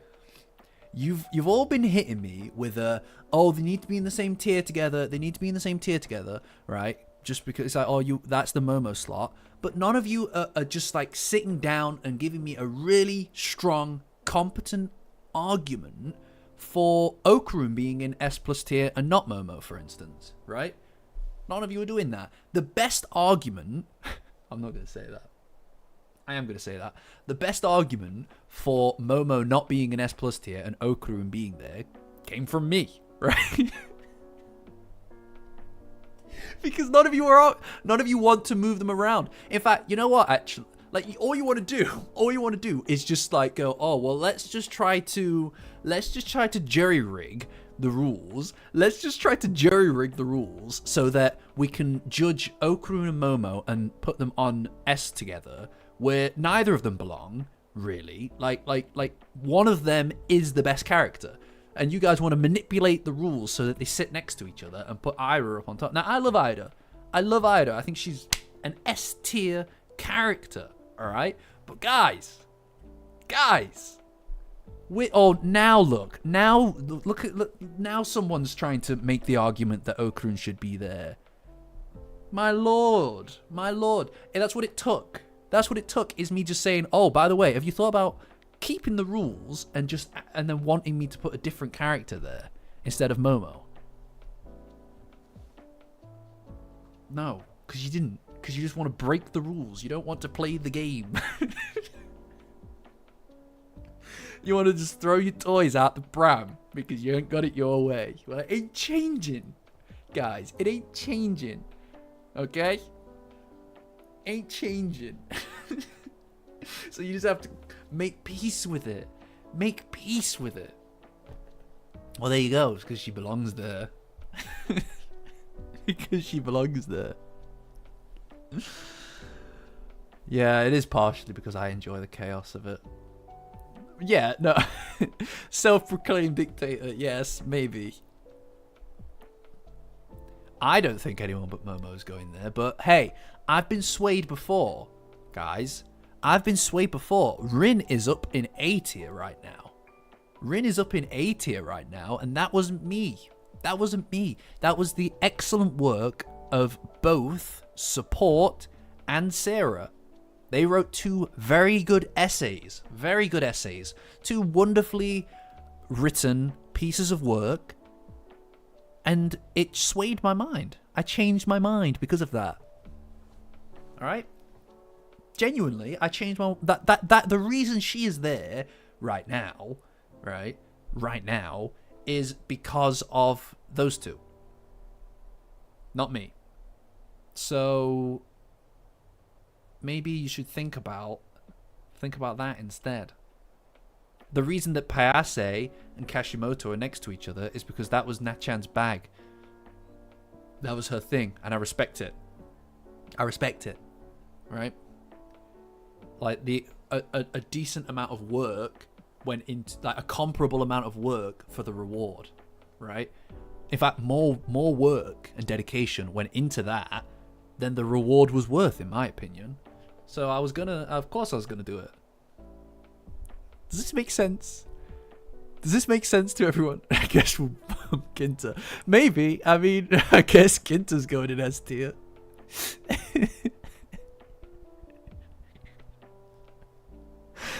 Oh, you know what?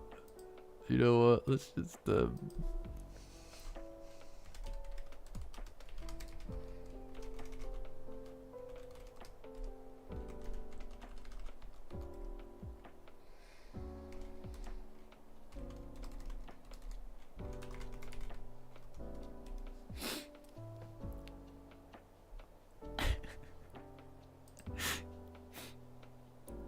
yeah, there you go.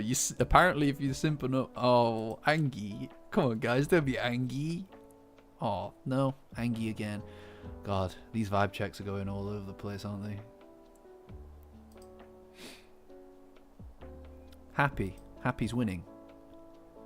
Stupid. Right. We all vote. Just for the record. Just for the record. You guys are voting for you are feeling stupid. Like, you feel stupid. That's a really good point. No, she's right. She's right, guys. There you go. Look at that. Ooh, ooh la la. Ooh la la. Oh la dee da. Oh, shit. No, ignore that. Look at them. Happy, happy, happy. Do do do do do do. Happy, happy, happy, happy, happy.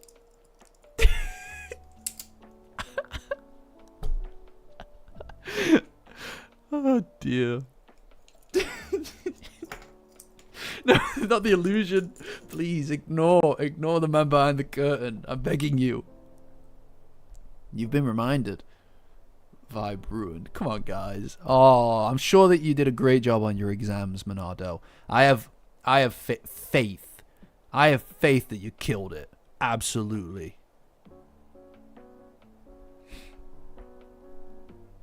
Oh, that's nice. Look at that. I'm sorry that you're angry, and sad about other things. I genuinely I am. That is like, I am sorry to hear that. But this is always going to be a hectic but safe space for you. All right. Same in the Discord. Always here. We're always here. All right. Genuinely. Don't get it twisted, guys. God, I wish I was eating pizza though. God damn, I love pizza. But yeah, the happy song. Oh, this is fun. I'm having fun. I know you guys are probably having a bit less fun than me, but like on account of you. Oh, I'm out of water. It's fine. I'll just leave it. Just leave it. Just whatever. Anyway, so it looks like at the end of the vote, the majority of you voted for stupid.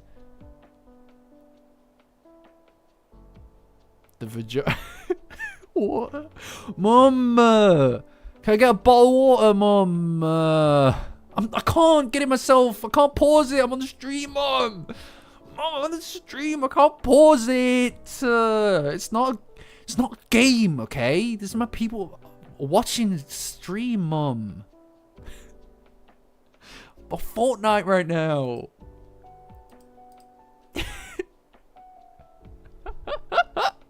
Watching a guy shit talk is for fun. Yeah, what is the deal with that, by the way, guys? What is the deal with that? Why are you guys even, like, doing this? Like, I'm having a lot of fun. I'm having a lot of fun. This is one of... I don't know why. I feel really giddy. I feel really giddy this stream. I don't know why. Yeah, I don't know why. I just feel like... I feel energized. And I don't know why. Oh, alright. It's good to see you, Shadow, my guy.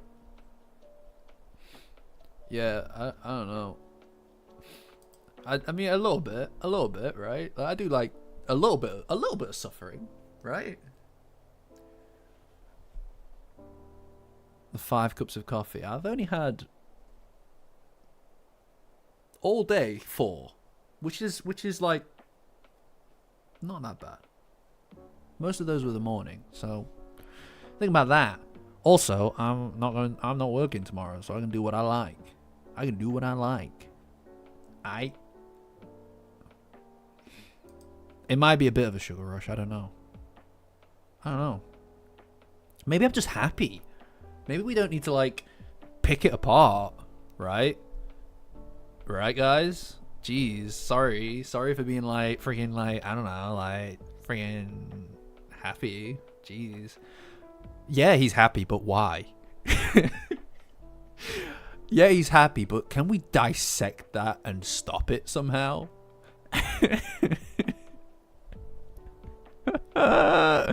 Look, I'm not going to take this from people who voted.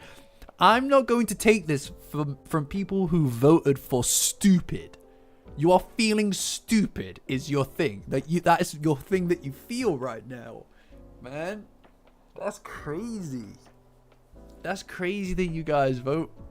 No, I get that one of you or a few of you may have voted for happy, angry, and sad, but the majority of you voted for stupid. Therefore, you are stupidos. I'm sorry.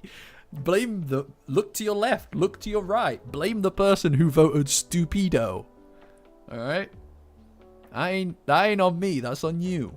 I actually can't vote. I cannot vote on these. So, again, you're missing the point, my dude. You're missing the point. Just because you voted Angie doesn't matter. The majority vote is first past the post, my guy. You know? The majority of you voted for stupid. Therefore, the entirety of you are now feeling stupid today. Okay, and you're not getting it. And this is more my point. White cat. Nah, you're not a bad student, Bernardo. That's bogus. That is absolutely not true. Hi, Angle. Good to see you. Good to see you, Angle. If you're stupid, Monardo, I don't know what the rest of us are. Sorry, guys. I actually didn't mean to throw you guys under the bus about that. Let me rephrase it. If you're stupid, Monardo, then I don't know what I am. I should speak for myself. Rather than speaking for everybody here. For no reason. Alright, should we vote one more? Should we vote for one more? I actually don't know who to vote on. Like, we are running out of characters quick. Some of these I can't really actually vote on at all. Acute angle. Very good. One of the guys... Yeah, I feel like I'll just drop... Like, any of these guys, I feel like I'm just going to drop them straight into F tier. Because, like...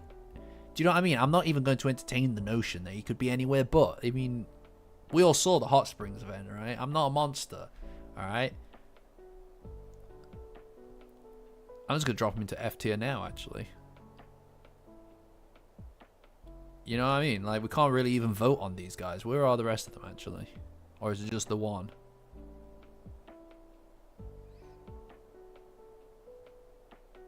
Yeah.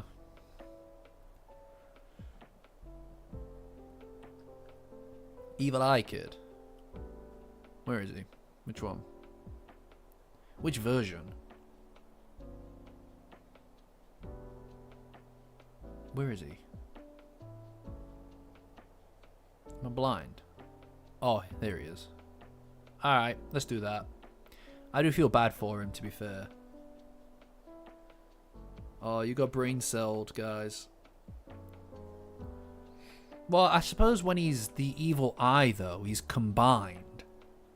He's combined with the other kid, isn't he? You know? I think he's a solid C tier. He's a good boy. It's not his fault. It's not his fault. You know, he's just a little guy. Tried his best. Tried his best.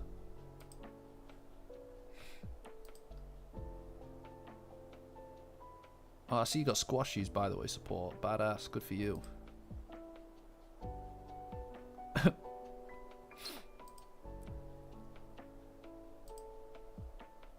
How do I turn on stream mode?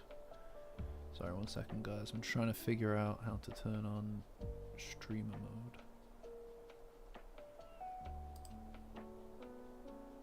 There we go. Streamer mode. Ridiculous. Damn, that's a lot of trolley problems right there. It's a lot of trolley problems. I'm quite excited to get to those. So, okay, right, we'll vote on.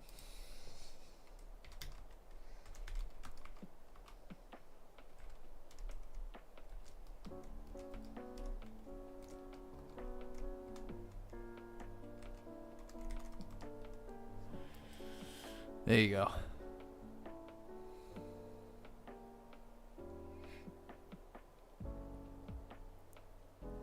Oh, see D's doing well.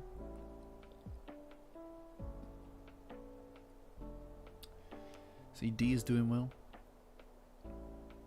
Alright, Hoops. Thank you for the donations, my guy. Appreciate you. Appreciate you.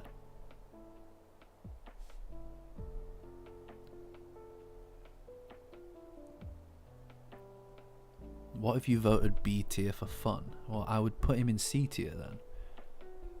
I would put him in C tier. That's what would happen if you voted for that.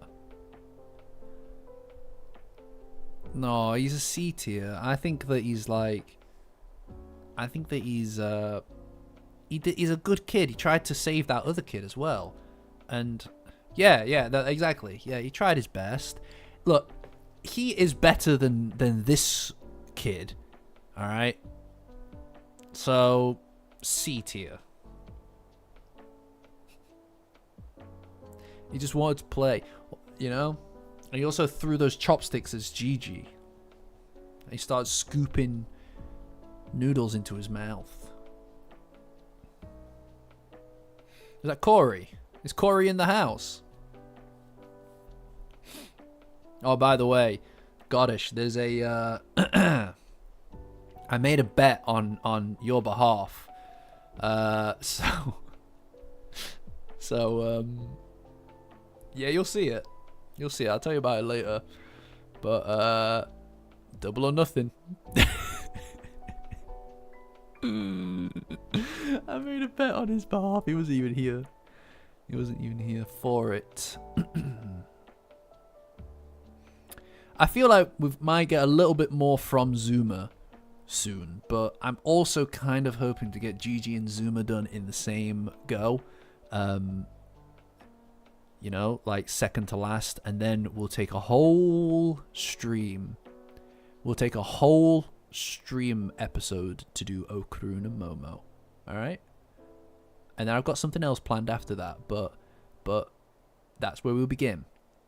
That's my idea. I've got a thing that I want to do. And we'll take a whole tier listing episode to do the final two. All right? Okay? And you'll enjoy it. You'll enjoy it. You guys voted? Because D and C tier are matched. All right, they're completely matched. It'll take one. It'll take a whole one. I'm telling you.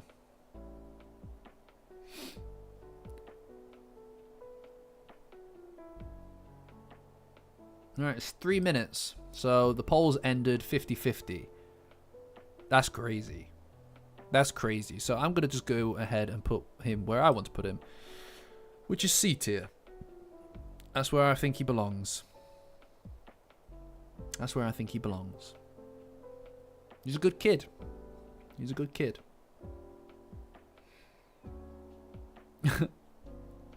Alright, Nacha, no stress. Yeah, there you go. He's in C tier. No worries, no worries. It looks like we're all happy. It looks like we got the maximum happiness here. Alright? Okay. Now then. There's 14 of us. There's 14 of us. Well, 15 if you count me. I'm not putting him in B tier. No one voted for that. No one voted for that. You didn't even vote for that, actually, for that matter. You know?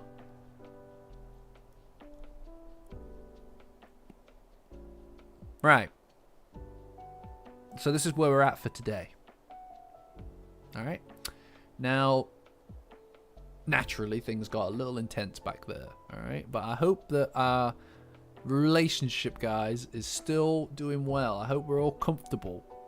I hope that we're all happy. Alright? Yes, trolley time. Okay. Right, streamer mode is... Can I just pop this over here? Oh, I bloody can. Right. So, what we're going to do now is we're just going to go through some of these very fun trolley problems that Monado passed over my way. So, I suppose we'll judge the I don't know. I guess we could do a poll on this, right? Like just an A/B poll. What do you guys think? Do you want to poll on that? Do you want to poll on that, or do you want to just like go through them one after another? I don't want to ask a poll on whether you want to poll. Oh, maybe I should. Maybe I should. Poll?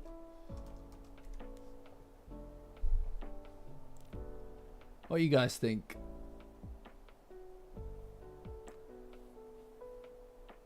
Now, this is a good question. I mean,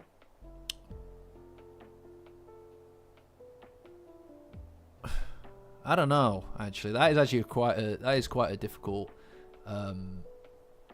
conundrum. Doubling it and passing it on to the next person is crazy. I guess that's a good question, Felicity, I suppose. It depends on what you guys want to do. I guess it depends on what you guys want to do. Although I can't help but feel that we're going to get swayed by each other's opinions on it. Right?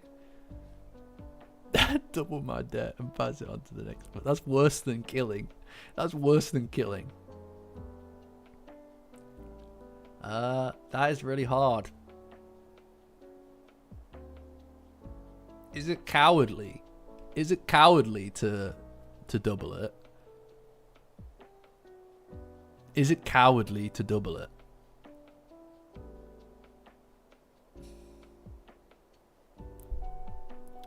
Is it cowardly to double it?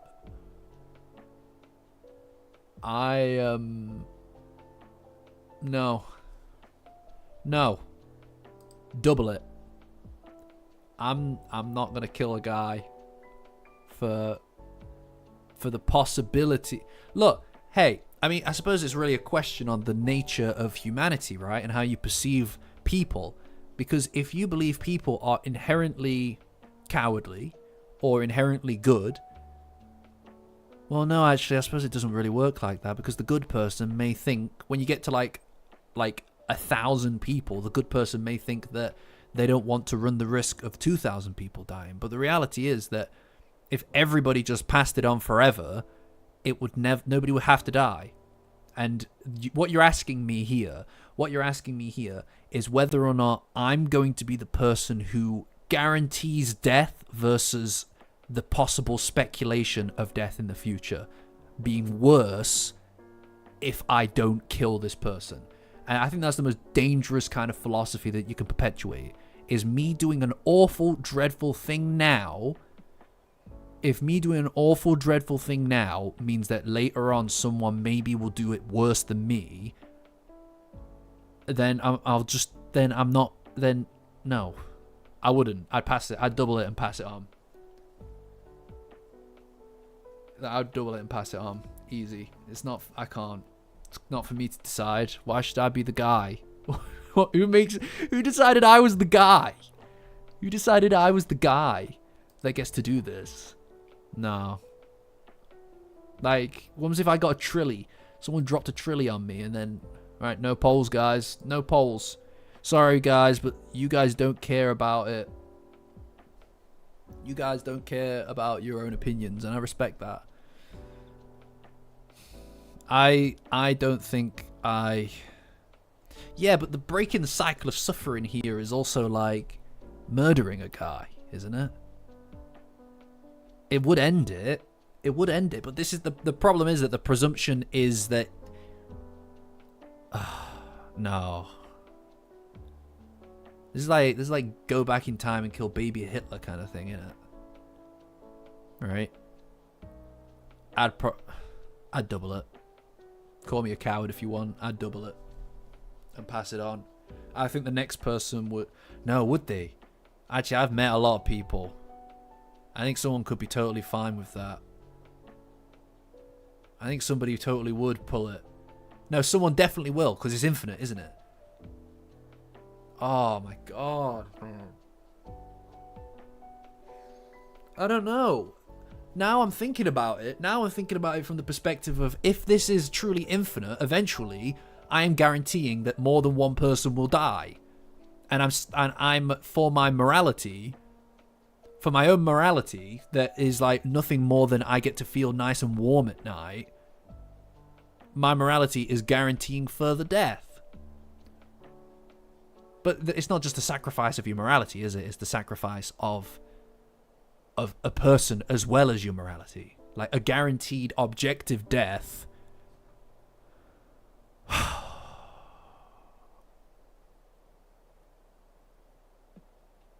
I don't know. What is the right thing to do? They're both awful.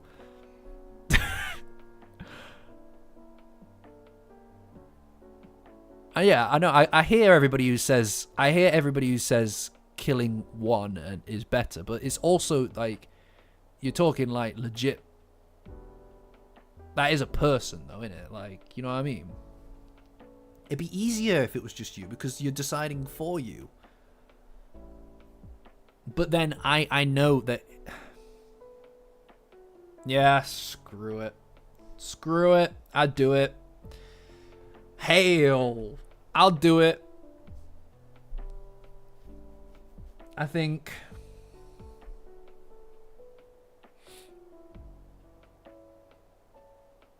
Yeah, I'd probably pull it.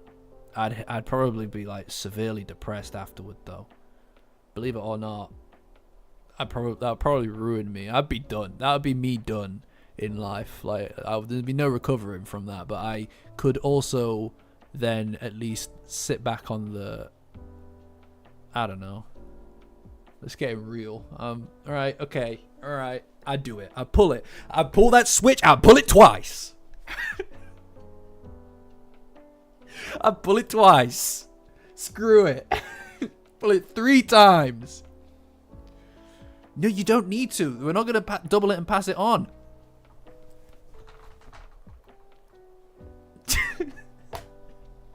The switch so nice, we pulled it thrice.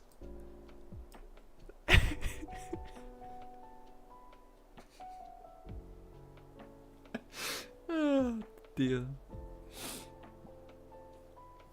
I don't know what came over me there. I don't know. I don't know what just came over me there. It's fine. Alright, let's see. Do you pull the lever, killing 1 + 1 + 1 people, 1 person dying for every integer, resulting in infinite people dying? Or do you do nothing, allowing the trolley to infinitely continuously kill 100 people and reincarnating them? In both cases, there are infinite suffering, but in the top case, there are finite suffering for each infinite death, whereas... Well, that's awful, isn't it? That's a nightmare. That's a dreadful thing to think about, isn't it? Can I choose both?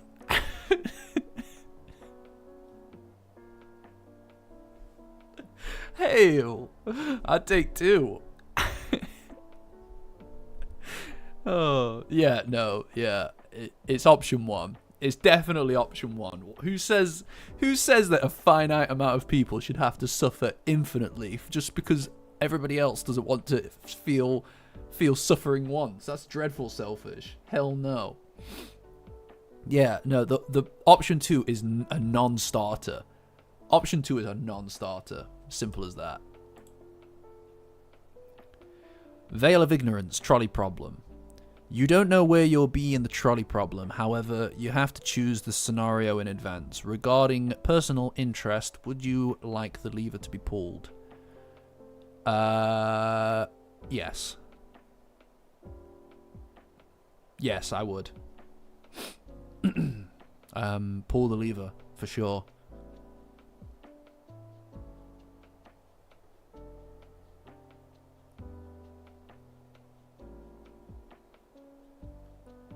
Yeah, pull the shit out of that lever.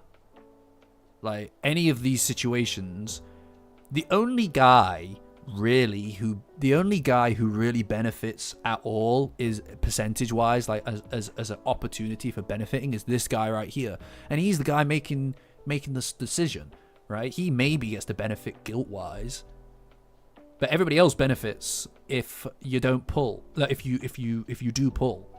So. Yeah, pull the crap out of that. Pull the crap out of that one. Let's go.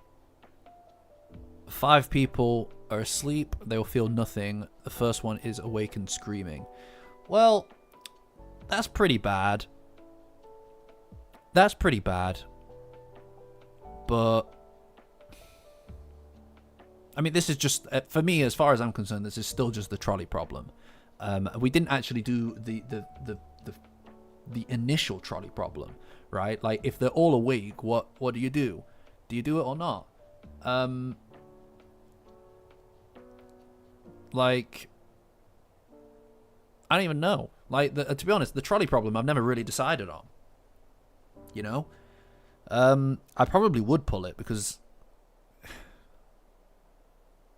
yeah, I probably would pull it. Right, like, I mean, it's always like, I think the problem is, right? I think the problem is with the trolley problem is that it doesn't factor in, like, it's obviously a conundrum, right? It's a moral conundrum, and I get that, I do get that, but it doesn't really factor in any kind of realism in the situation, right? Like, if you were actually in a situation where maybe you could pull the lever to save people, or let it go and people die, these things don't have, like, the time limit of the trolley itself is not properly factored into the equation. So we can sit here and debate it, but the reality is, if you're in the situation, even if it's morally right by your own moral compass to pull it, Would you? I don't think you would.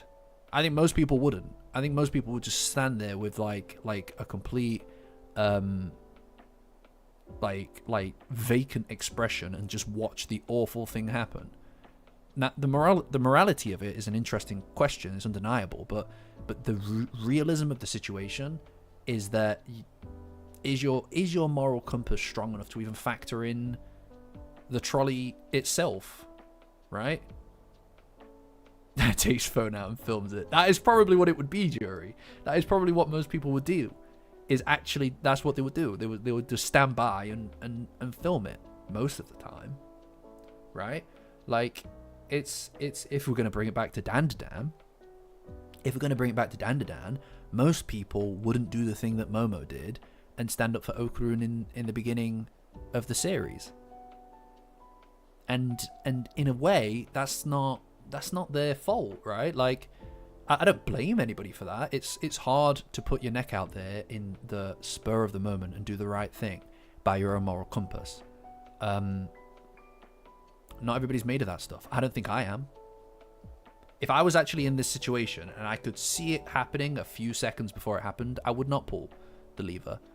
Even if morally, from when I get to sit here and think about it now, I say to myself, I would do it, right? Which I would. I mean, obviously, like, do you know what I mean? But most people wouldn't. I don't think there's anything wrong with that, because like you kind of like it's very decisive to pull the lever, right? It's very decisive to pull the lever, but you're also just like out of nowhere going like, okay, go. It's like you don't get to think about the trolley.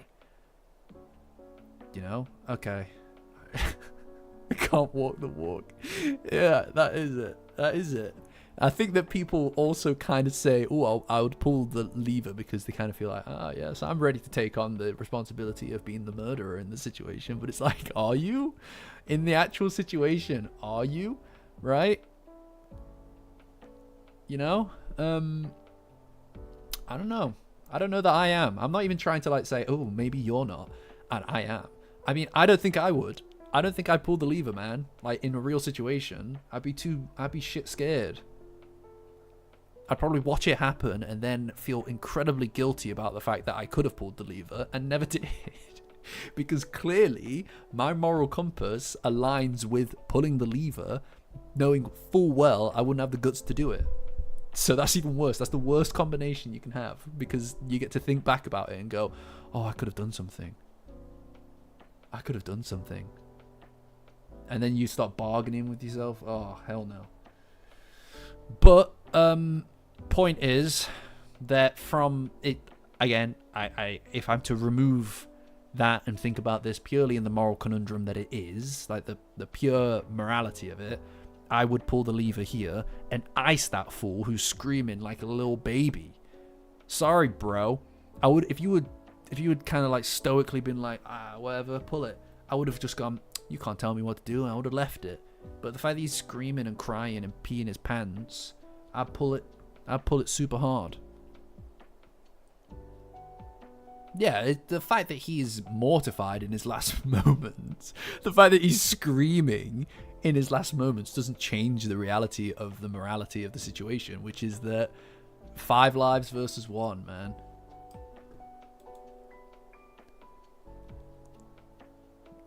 I feel like everyone's gone quiet. I feel like everyone's gone quiet. Are we okay? I'm not a crazy person. I swear to God. I feel like what I said made sense, but like I'm feeling insecure about it. Now I'm feeling insecure about it. Everyone's quiet. Everyone's just like looking, watching the phone. It's like,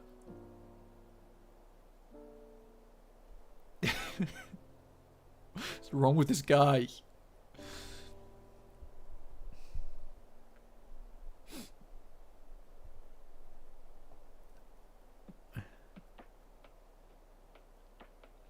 Alright, Alright, okay, my bad. Sorry, guys.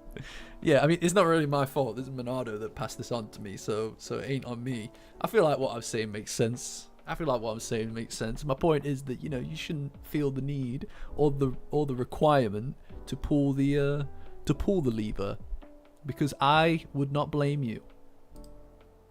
Listen, guys, I'm just gonna be honest. If any of you guys didn't pull the lever,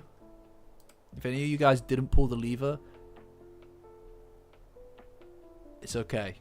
All right, it's okay. Don't feel bad about that. I wouldn't blame you for it. Okay? I'd still respect you. I'd probably respect you more because of the fact that you didn't act rashly. Even if it, you understand and appreciate the value of a human life so much that you're not willing to, on a dime, eradicate it. I'd respect that. Okay? And Corey, you're a freak, man. I'm sorry. You just killed them like that. I get that you made of sterner stuff. But goddamn.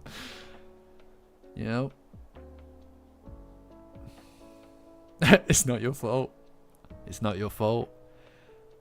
This man is an immortal. This man is an immortal. Come on, guy. Before you start posing. Alright, Jury, my guy. Catch ya. Thanks for showing up, man. Before we start debating the value of human life, can we also express the importance and value of spelling and grammar? Guys, can we just talk about like grammar for a minute, please? Guys, I'd really like to talk about grammar for a minute. Okay, this man is an immortal with Wolverine-like regenerative powers. He can't die, but he will feel all the pain every time the trolley crushes his legs and his head. Oops. The trolley will take 10 seconds to run around the tracks and run over him again, making his rescue very difficult, but not impossible. Do you sentence this human being to unthinkable and unescapable pain to save 5 lives? The trolley is powered by nuclear power cell and can last for 10,000 years. The trolley is coming. That's very funny. That's very funny, Bussy. I like that. No, I'm not sponsored by Grammarly. This is not just grammar, though, is it? This is an immortal. It's like you. Normally, it's a or an, and I wouldn't have a problem with that. But using both is lazy. All right. I know that this is a very difficulty thing to understand. Yeah, it'll be fine in the end. What does it mean that, like, ooh, you have 10 seconds... It takes 10 seconds to come around. I can get half of his... I can cut half of it off the first go. Second go, I'll get another bit out. And then, maybe 3 or 4 times it takes me to cut him out. And he's fine. And he's totally fine. So definitely pulling the... I'm definitely pulling the shit out of that lever. Easy peasy. Easy peasy, my son. Oh.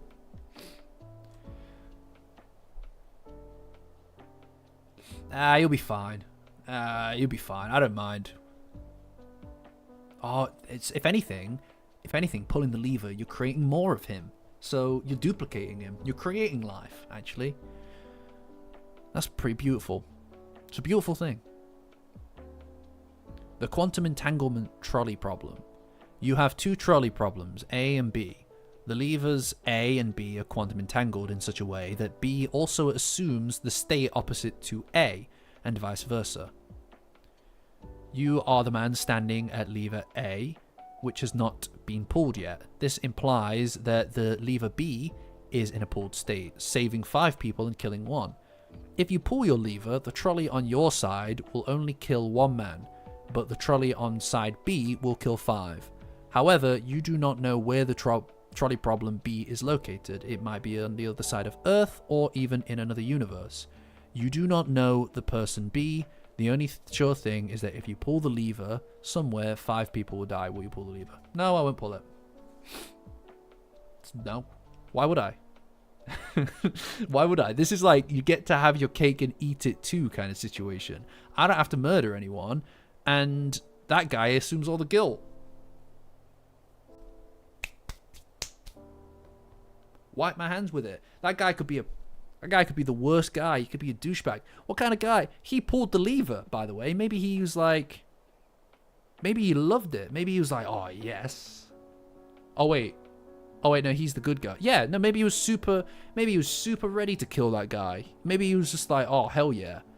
I can't wait to kill this guy. You know? He's having the best day of his life, and I don't have to assume any guilt, so... Pfft. Suck it. Suck, bro. See you later, idiot. A 13th century peasant calls you silly. You're not sure what the word meant back in the 13th century due to the evolution of language. However, there is a 21st century trolley barreling towards the bottom track. Do you pull?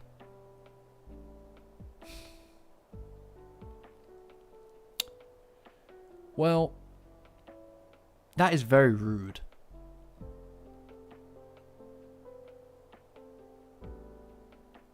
That is very rude. Now, I do brand myself kind of a silly guy. Yes, thank you. I do brand myself a silly guy. However, that's not really for this peasant to decide, is it? Does he know who I am? Does he know who I am? I'm like, you know, like, it might mean something really bad back when he was, you know what I mean? I don't really like this guy. What's he even doing here near the trolley? How did he get to such a situation that he could possibly be here at the same time and space as me, and also then be insulting me?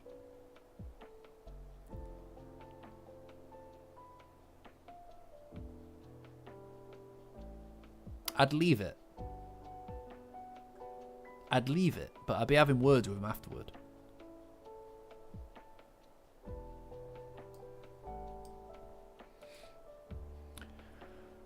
There is no dire emergency. Do you accept your duty to return the car even though you gain nothing? This is not UK coded. This is not a UK coded one.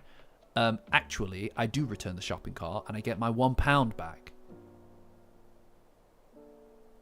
Yeah, I'd leave him. I wouldn't kill him, but like I'd be having words with him to try and get to the bottom of this silly business. But no, as a denizen of the United Kingdom, I would be getting my £1 back and returning the shopping trolley. Thank you. All right. I don't know what nightmare is happening in this supermarket. All right, but it ain't what happens in mine. I went to Morrison's today and I used a shopping trolley. I used a shopping trolley in Morrison's earlier. I slapped my £1 in that. Got my shopping trolley, and then I took it back, and I got my quid back. Easy peasy, son. The problem here is the whole notion, this whole concept is broken, and it makes me sick to my stomach. So uncivilized. I actually do. No, to be fair, Blissy, that is what I used. My brother gave it to me when he was like 8. So this is like, God, 14 years ago or something. It was like a firefighter charity. It's a little £1 keyring, and that's what I used earlier today, which is worth more than £1 when you think about it, because it's like got sentimental value, isn't it? So yes, I'd definitely go back for it. Of course I would. I don't know where it is. It's like in my coat or something, but yeah. So yes, I'd be returning the shopping trolley. I'm not a heathen. I'm not a monster. What's wrong with you guys? Do you guys actually not have like any system for returning the shopping trolley? Is that actually a thing? Because that's ludicrous to me. Like, come on. Come on, guys. Okay. An out-of-control trolley is barreling down the tracks. Tell me something I don't know. Coins. Yeah. There you go. So there is good reason to return the shopping trolley. Anyway, An out-of-control trolley is barreling down the tracks. Ahead, a villain tied down 5 people. In front of you is a lever. When flipped, it will divert the trolley to an alternate set of tracks where one person is tied down to the tracks and is also stuck between 2 slices of bread. Okay. 1 is the person on the top tracks part of a sandwich. 2 are the 5 people at the bottom. Are the 5 people at the bottom a sandwich? 3, you're stuck between 2 hard choices. A sandwich. Right, I see. We're trying to define sandwiches. Okay. No, let me just read these. American supermarkets have people whose whole job is to gather the carts from this parking lot and put them back into a... That's interesting. I suppose people are employed for that, to be fair. I guess. I don't know how to feel about that. That incentivizes the behavior to leave the trolley behind and not take responsibility for it, but it's turning into a trolley problem on its own. Anyway, 1, yes, he is obviously a sandwich. He's a man in between 2 slices of bread. However, he is a sandwich in the loosest sense that he is not meant to be eaten. It's just quite humorous that he is a sandwich. 2, 5 people at the bottom, a sandwich. No, they are not a sandwich. They're 5 people who are trapped and about to be murdered by this crazed man in a shopping trolley. And 3, I am not in a sandwich. No, I'm in a pickle. Famously, I'm in a pickle. Not a sandwich.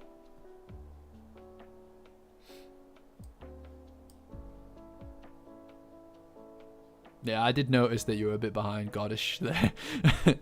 Alright, I can't barely read this one. A trolley is heading toward 5 people tied to the tracks. You can pull a lever to divert it to another track where it will strike a single butterfly.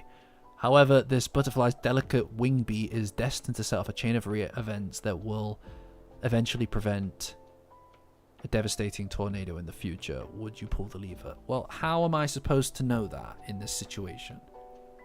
How am I supposed to... Did you just do a pickle Rick? That's the funniest shit I've ever seen. Yeah, I'd pull the lever. I'm not a freak. Like, who's to say that not killing this butterfly would produce any less devastating of an impact on world history than letting it die now? Frankly, I don't know what the deal with butterflies is, right? I don't know what a butterfly's problem is, but why are they always creating a chain of events to destroy stuff all the time? Frankly, I'm sickened by it. These butterflies. I think we kill as many of them as possible because they're clearly weapons of mass destruction. Right, we got a pickle Rick in the chat, everybody. Yeah. Yeah. Everybody voice break. Everybody voice break for pickle Rick. You know, I have an okay Morty impression. But I'm not gonna do it on stream. I'm not going to do it on stream, but I do have one. Say the line, Bart.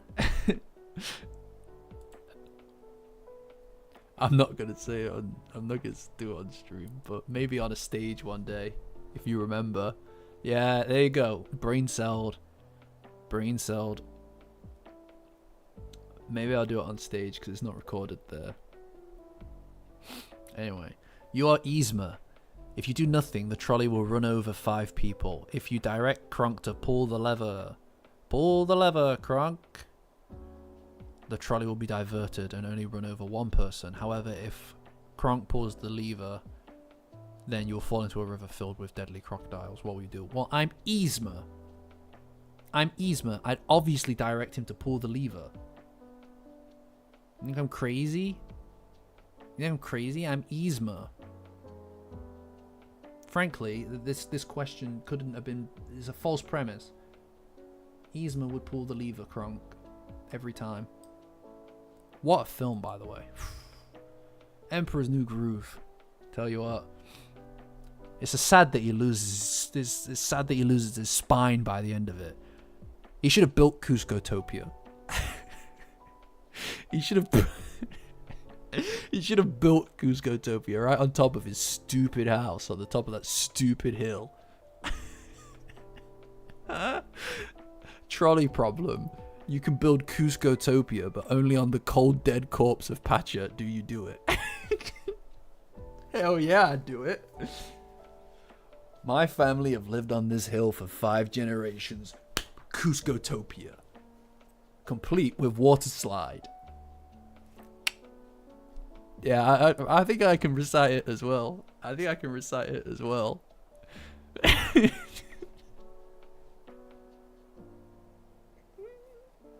Don't hate me because you ain't me. There you go. That's what I just said. Complete with water slide. It clicks on the side. It's my birthday gift to me. Alright, I'm glad we're all on the same page. Alright, catch you, Quinton. Alright. Where was I before I got...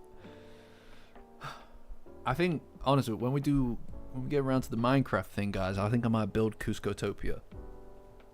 I might build Patch's house and then dynamite it and replace it with Cuscotopia. That's what I'm gonna do. We're gonna find a really nice hill, build a 1-to-1 recreation of Patch's house, dynamite it, and build Cuscotopia. In fact, you guys can build it for me.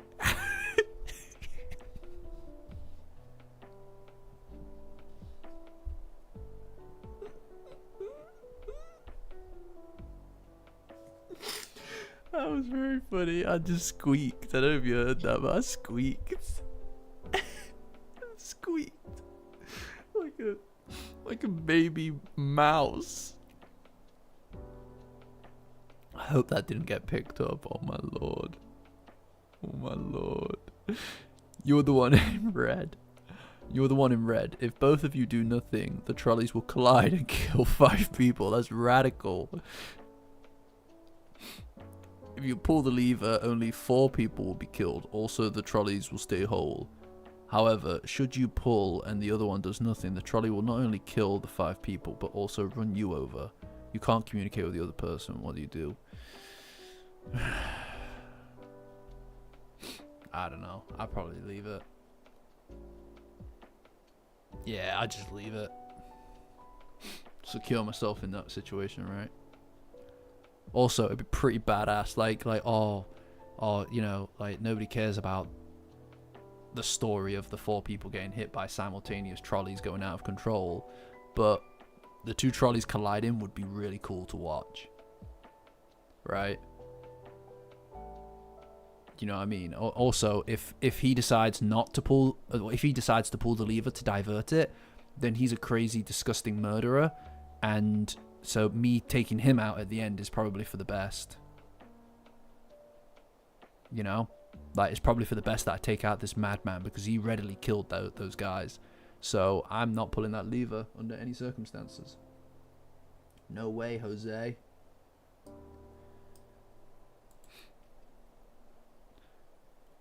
A trolley is a what? A trolley is multi-track drifting between a child and someone you hate. However, a few hours prior to this, you found a several-decade-old novel that accurately depicts the most recent few days of your life.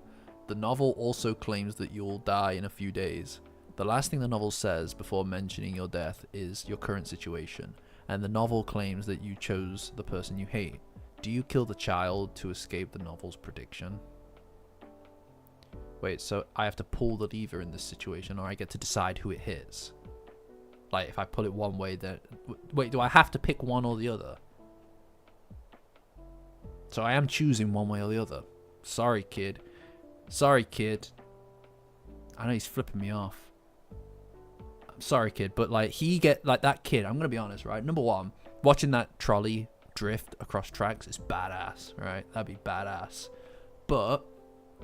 no, I'm not going to sleep. I'm a grown-up. Alright. Sorry, J-Mo. You getting ran down, my son. Just because, like, at least the kid gets to die, right? I don't want to live in the hell of not knowing if I'm going to die. I just kind of be like, call it a win, you know? Sorry, kid. The shipper Theseus trolley problem.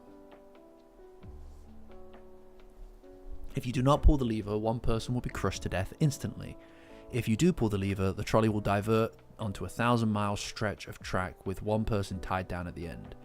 If, as the trolley rolls down the 1,000-mile track, the crew systematically switches out every piece of the original trolley with a replacement part, did the trolley which you diverted kill the man? Yes. I mean, what are they doing? Number one, right? Why are they not stopping it in this situation? Like, why are they not stopping it?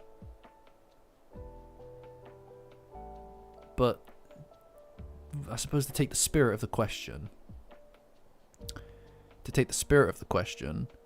I mean,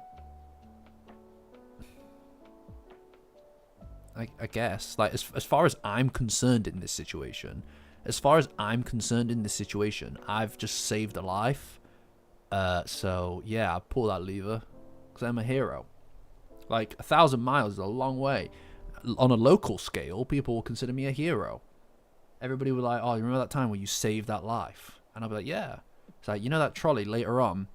Yeah, it got, like, after a bunch of, like, it got completely changed around and stuff, but later on, I don't know who was driving it, but it hit someone later, so it was kind of destined to happen, but at least you tried to save someone. I'll be like, yeah, I did. Yeah, I did try to.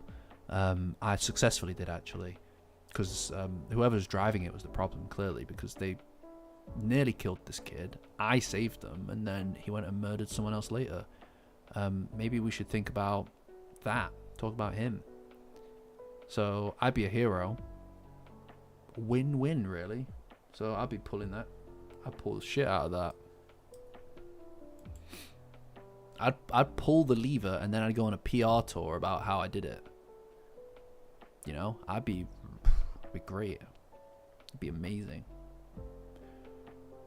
You're forced to blindly choose a path for a trolley to travel down, knowing one.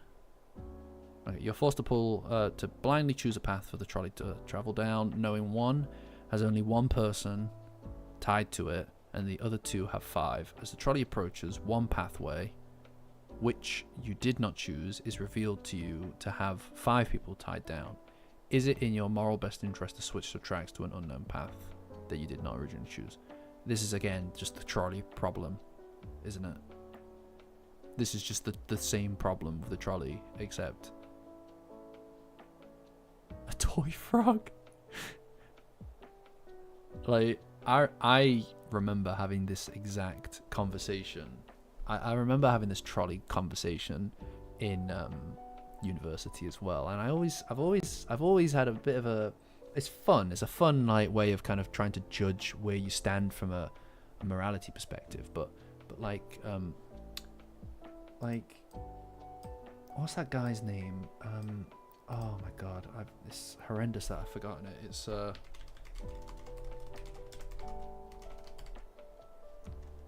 what's his name? It's Petrov, Stanislav Petrov, right? So all of the so obviously, you know, Cold War, everybody had nukes aimed at each other, and all the Soviet radar and everything and facilities were essentially saying that there were being that there was a nuclear strike being sent towards the Soviets from the United States, and in that situation, the mutually assured destruction concept only works, right? Like, if you fire back. But in reality, the situation is that it's not the person who fires the nukes in the first place that eliminates all of life on Earth. It's the person who fires back, right? And he didn't do it. And if he did, they would have fired first because it was a malfunction in the equipment. And I don't know. I think that's incredibly admirable. It's so easy to panic and just do the thing, or don't do the thing because you panic. But thinking first, I think, is the most important thing. And it's like, that is what it is, isn't it? It's like, how do you make that decision? You know, how do you make that decision? How do you like, if somebody says to you, like, the trolley thing is fine, right? The trolley thing is fine, but when are you ever going to be in that situation? A real situation is you have a small to moderate amount of time to decide, are you going to kill 1,000 people or 1 million people, or 100,000 to 1 million, or 1 million to 10 million? And at that point, the numbers statistically become nothing anyway. And in his situation, it's, are you ready to A, risk being wrong and be the person who is responsible for the death of everybody that you know and your entire country, or are you going to be the guy who wipes out humanity? If you fire back and it is a malfunction, then you've guaranteed you're going to wipe out humanity. And if you fire back and it's not a malfunction, you have also guaranteed you're going to be the person to wipe out humanity. So it's like the situation in my opinion is fundamentally flawed, because it's like it doesn't really instill in you the actual weight of the situation. It becomes a joke in a way, because it's like a runaway trolley. Come on. Like, you know what I mean? It's like I don't know. It's just a weird thing, right? Like, they gave us a bunch of different versions of it, but it's just I don't know. In this situation, because it's ridiculous, yeah, I'd pull the lever. Screw it. 5 people die, or 1 person dies. No, 5 people die, or maybe 5 or 1 dies. It's like, do you know what I mean? It's all just... Yeah, no, I get I get it, Monado, totally, I get it. But they are fun. I enjoy the trolley problem. I do. I do enjoy the trolley problem. It's just it becomes so ridiculous. Just in its own nature, it's ridiculous.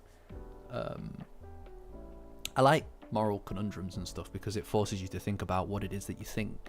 And as you can see by the first one, I don't know, right? Like, the realism of the situation is put up against the concept of the situation.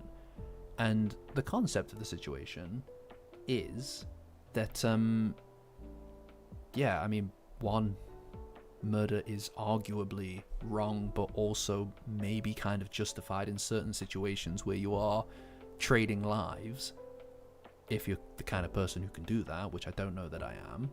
But the reality of the situation is, do all of that in your head, fail to do all of that in your head, because even ascertaining what's happening is impossible, and then look back on it.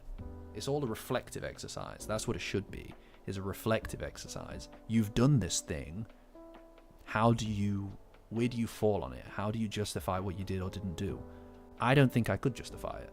If I pulled the lever or not, I don't think I could justify either of them, because how do you? You know? Like if you pull the lever, then you're the guy who murdered someone. In your own head, that is what you could shake it out as. But if not, then you're the guy who didn't act. You're the guy who failed to act and let however many people die. And it's like, which of those are you more likely to be able to live with? Which of those are you more likely to be able to therapy out?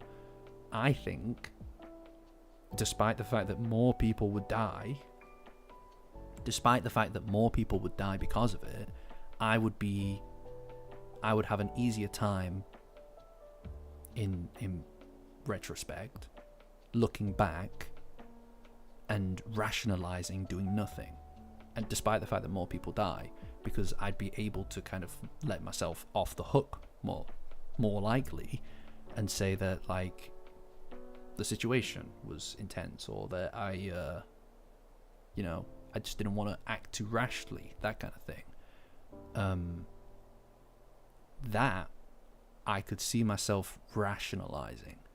And if that's the cowardly approach, then that's fine, but I could see that. Whereas if I pull the lever and I fucking kill this guy, right, and then I have to go and learn that this person that I pulled the lever on had, like, kids and stuff like that, I don't think I'd be able to live with myself in that situation.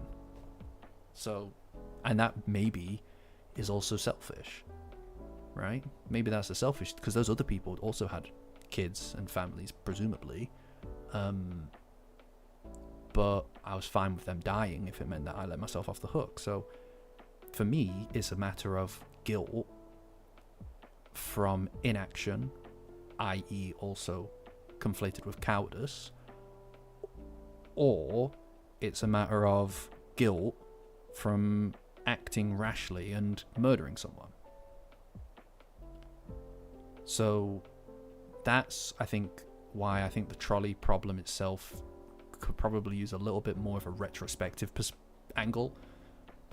Like you've done one or the other. Why, right?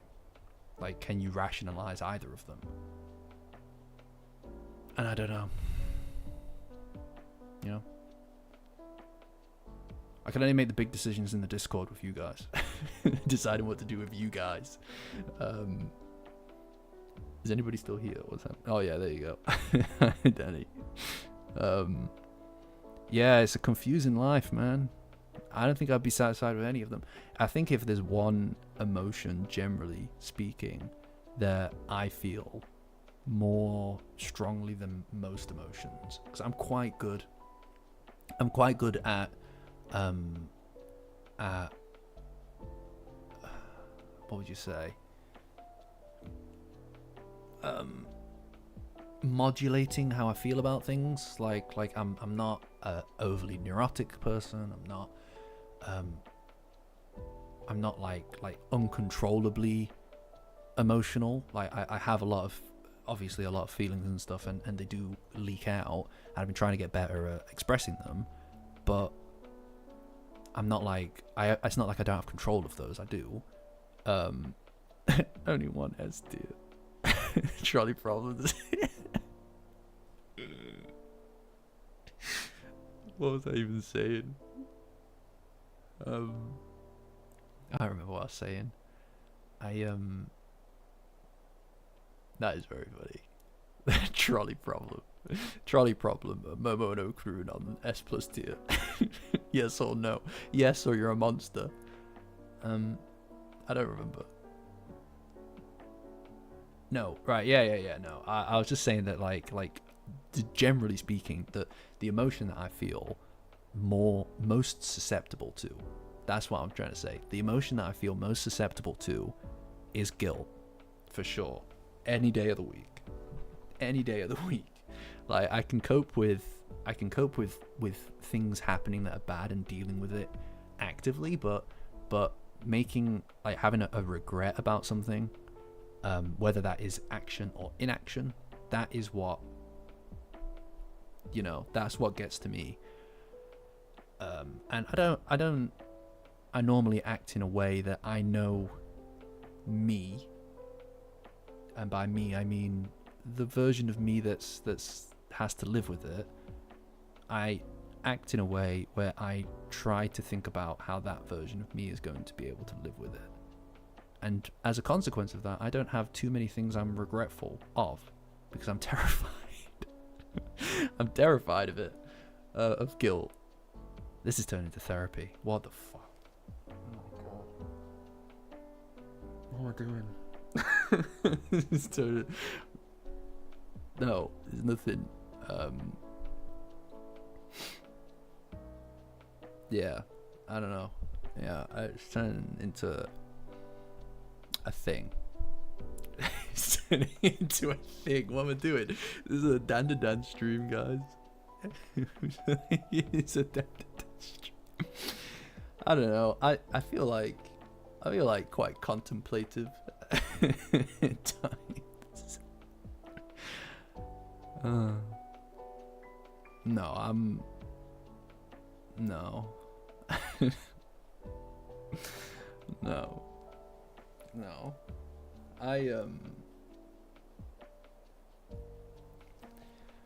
Anyway. Yeah, it's been a long stream. Why do you feel stupid? Why do you feel stupid, support? Is it because you voted for it earlier?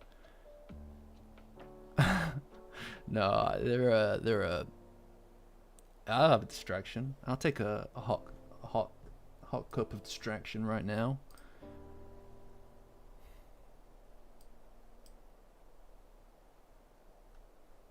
Oh wow! I just realized. I've just seen the. I just saw it there. I've just seen it there. Do it for her. This is unbelievable. Look. There aren't even enough panels. That's amazing.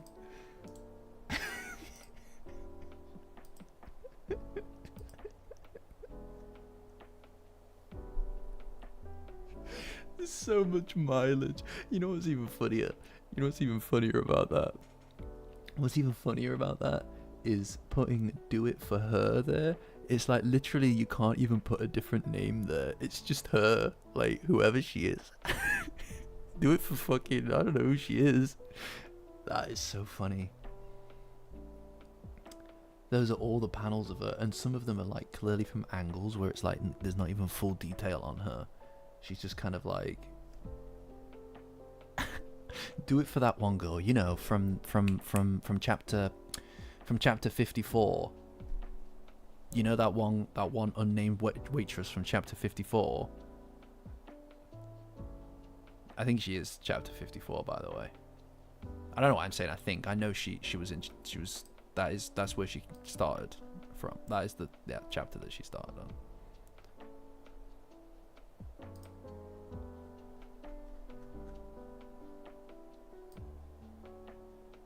Is it? I'm sorry, I'm checking. Yeah, there you go. Chapter 54. It's not right. It's not right to know that. Shouldn't really know that. Don't know what to tell you. Rotten. Yeah, I don't know why you like that waitress so much. She's kind of a nobody. I'll say it. She's a nobody character. I'm sorry. Just because you like her.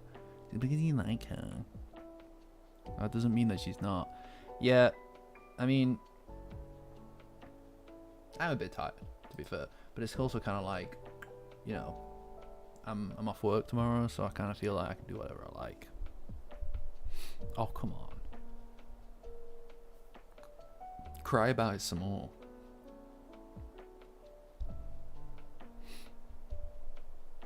Yeah, I did move her back because no, I only moved her back because Koga, because Koga is not well. When he feels better, I'm gonna be moving her straight back. I'm moving her straight back. Look at me. She's going straight back when we're done.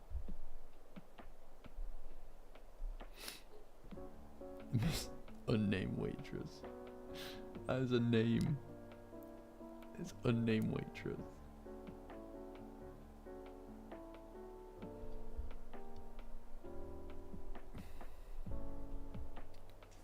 What? It's not my fault.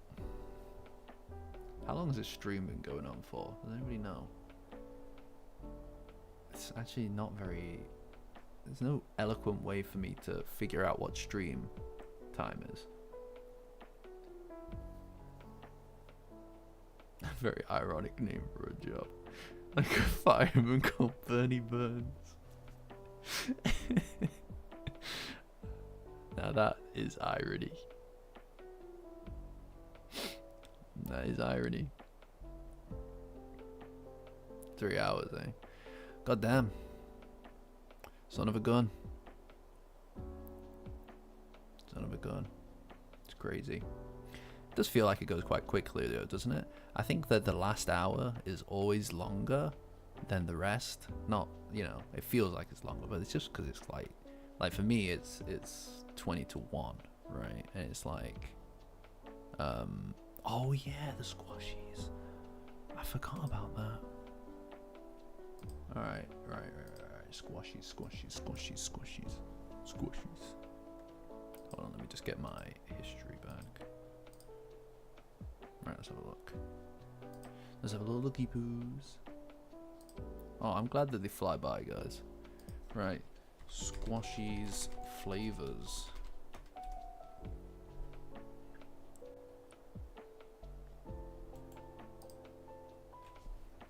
Oh my.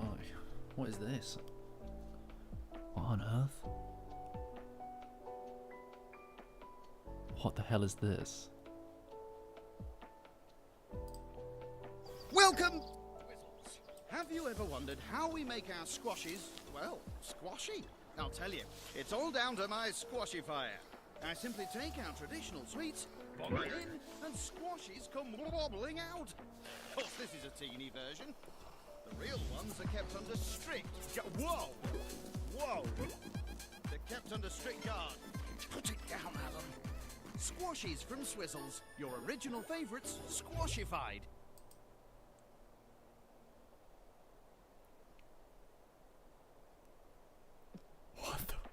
What?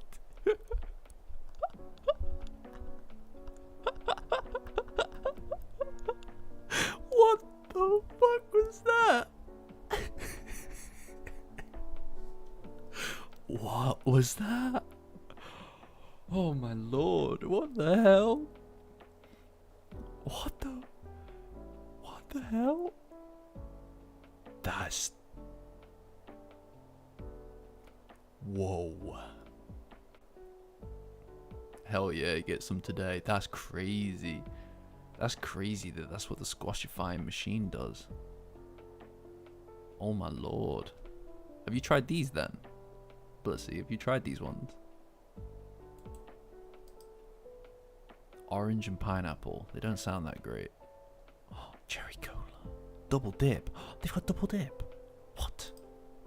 What? What the hell? What the hell? Drum chicks. That is crazy. That's what it's called, by the way. Nah, what? What the hell? What the hell? Yeah, they don't look, I'm gonna be honest, they don't look great. Are they in the shape of squashies or in the shape of drumsticks? I mean, love hearts. Orange and cherry. This just feels like a downgrade. They're really bad. Well, the apple pie and strawberry ice cream. What's the difference between apple and strawberry flavor in this situation? I've not tried enough of them. To be honest, oh, hi Wolf. I didn't see you there, my dude. Yeah, I mean, to be honest, I think that by the looks of things, Blissey is in a better position to be able to rank these. These look dreadful. How are the cherry cola ones? They look like they'd be good. I feel like they would be good. Right?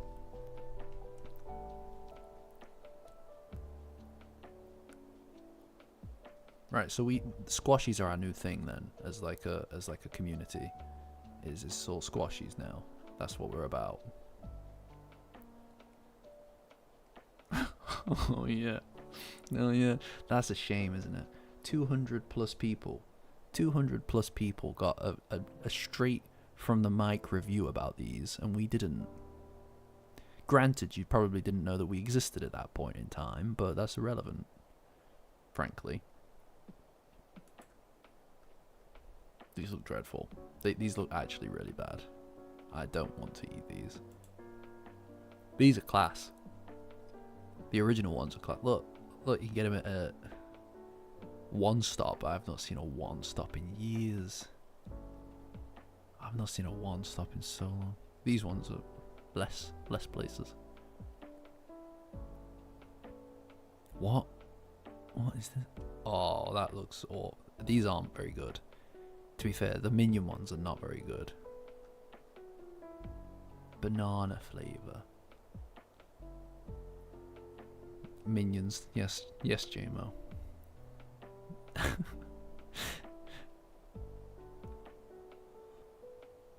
And you get small mini bags. Oh, good. Mint. I don't think they have mint, my dude. It's not that kind of sweet. A slushy, a slush puppy flavour. Are these better than Percy Pigs? I personally prefer them. I think squashies are better than Percy Pigs.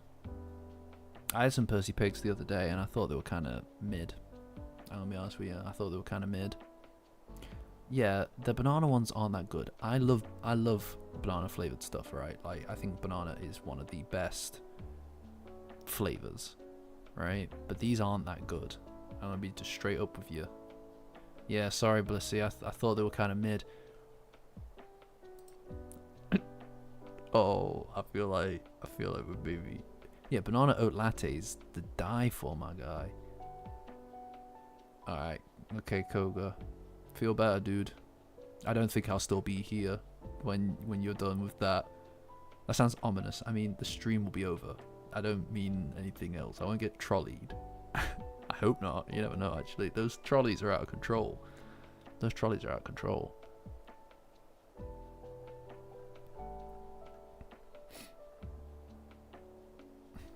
No, a banana oat latte is class. A banana oat latte is class. Well, they don't oftentimes sell them places, if I'm going to be honest. Like, the only time that I bought a banana oat latte was in Amsterdam, and that was just like a crazy random happenstance. Whereas places don't normally carry banana syrup because they think that it sounds ridiculous. But I'm telling you, if you make one at home, just get the banana syrup. Now you can only get the big 1 litre expensive stuff, right?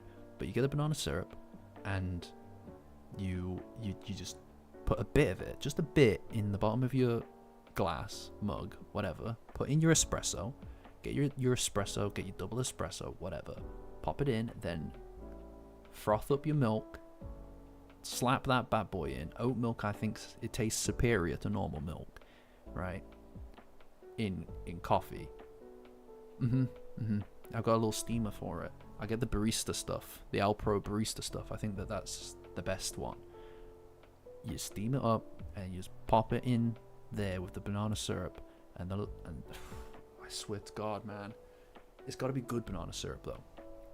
It's got to be the good stuff, right? I think it's 1883, right? Like Monin sell their own banana syrup. Monin sell their own banana syrup, but it's not as good, right? The 1883 stuff, I think it's 1883. Is that the name of the brand? It might be 1887. Yeah, the 1883 banana syrup, if you can get your hands on it. Good lord. Good lord. Honestly, it's so good. And you can use it in milkshakes. You can use it in milkshakes as well. Like, straight up. Straight up. So good. So good. Something that I saw the other day, actually, in one of those artisan kind of coffee shops was a pomegranate oat latte. Apparently that's a thing. Yeah, no, the banana latte. The banana syrup has a lot of uses, alright? A lot of uses. And by that I mean you can put it in 2 different types of drinks. But it's good. I'm telling you. Like, I always have some of it about, just because, like, sometimes you just want that. Yeah, I didn't get it. But it's just because I wanted something that I was familiar with. I think I just got like espresso or something. But the yeah, I don't know. I've never had a pomegranate latte, but I would try it. And there's a kind of like artisan coffee shop on the west end of the city, near one of my mates' flats. And it's like really good. Like, it's really good. It's a really fancy kind of coffee shop. I think it's like the person who did it won some kind of like national competition or some crap like that. But they make good coffee and make weird coffee. They had like a chili mocha, like a chili mocha there as well, which is like good stuff, right? A chili cinnamon mocha or something. But I'm telling you, oat milk, barista oat milk, right, in your coffee.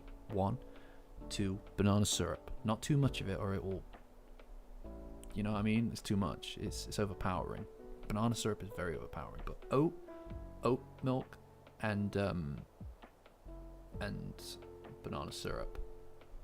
Honest to God, I swear down, if you like banana flavor, it'll kill you. It's like amazing, so good. Yeah, I know. Like a chili mocha, right? It's like spot on. I got one from Tinderbox the other day, actually. Like a couple of weeks back, I got a spicy mocha from Tinderbox was not very good. That was not very good, to be honest. I didn't enjoy that. So expensive. Yeah, it's definitely, well, $7 I think is a bit much. Like here, well, to be fair, it's like a $5. That's basically more than $7, isn't it? I have never had pear syrup in a coffee. I don't know how that would taste, but you know, I gave banana syrup. I tell you what, actually,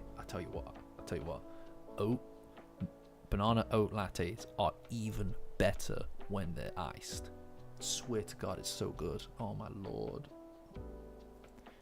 oh, it's so good. I'm telling you. Oh yeah, pear cider. Yeah, I know. It's been like months since I've like had any alcohol at all. Like, swear to God. But like, I don't know. I only really do it if I'm socializing. Like, I just don't really just drink typically. So it's kind of like, you know. Yeah.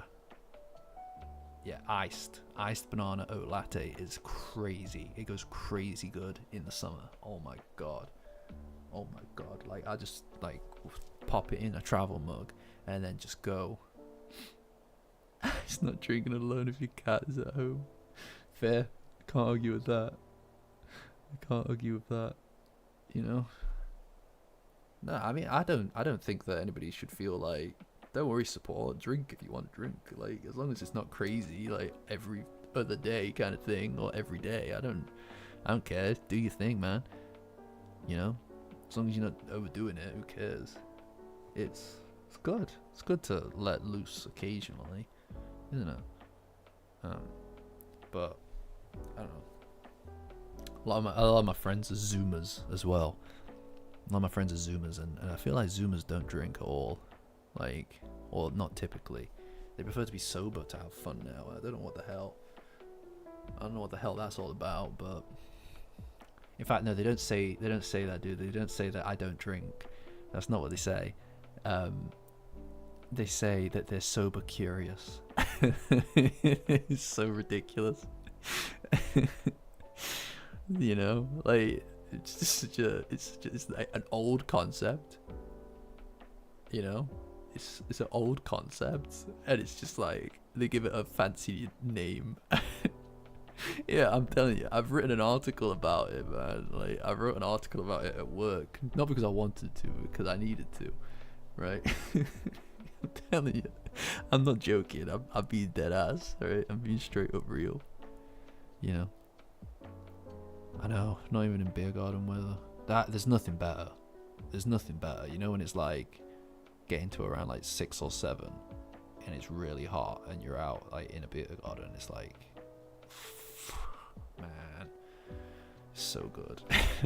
It doesn't get any better than that. I've never had peach whiskey. I'm not really much of a spirits kind of person. I'm kind of not a lightweight, but I'm not. I get the Asian flush, so it goes straight to me kind of thing. But I'll tell you what is good. I forget what it's called. I think it's like a peach beer. For the life of me, I forget what it's called. What is it? Jubles? Is it a Jubles? I think it's like a Jubles. It's like a. Was it Jubles? I bet it was. Like, it's really good. Peach beer is really good. It's crazy how good it is. Yeah, no, that's it. You brain celled. Yeah, you brain celled. It's really good, isn't it? Like, yeah. I mean, I don't know. Peach cider, I suppose. Like, it was Jules. Yeah, it's really good. It's really good. It's so good. And it's like, it's kind of like, I think if you have too many, it gets a bit sickly because there's clearly a syrupy kind of element to it. But yeah. It's good, like honestly. I remember, not last year. When was it? Yeah, no, yeah. You know when the Doctor Who Christmas specials were coming back out. What were coming out with David Tennant. Just back then, right? They weren't good, but still, when they came out, I was in I was in a pub. I was in a pub. I remember like I was just drinking because I was with a bunch of my mates and stuff, but they had Doctor Who on the TVs. I was just like so entranced by it. I was just sat there with my jewels just watching Midnight, right, which is like my favorite episode, in this like dingy pub that's absolutely overflowing with people. I was just like, it's amazing. It's Doctor Who. Man, I love Doctor Who. That's watch party material. That's watch party material. How much do I pay for my banana syrup? That's a good question. Let me check my emails.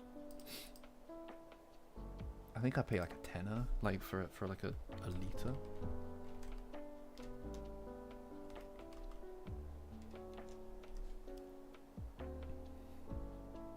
Yeah, so £7.50. £7.50 for a liter. But I also bought like a French vanilla syrup as well, which was great, like really good. So yeah, because it was like the delivery was expensive as well. So nah, that's it. Like it's just that's what I mean though. It's like the Britishness of that scenario is beyond me. Like genuinely so far beyond me. It was crazy. Like honestly,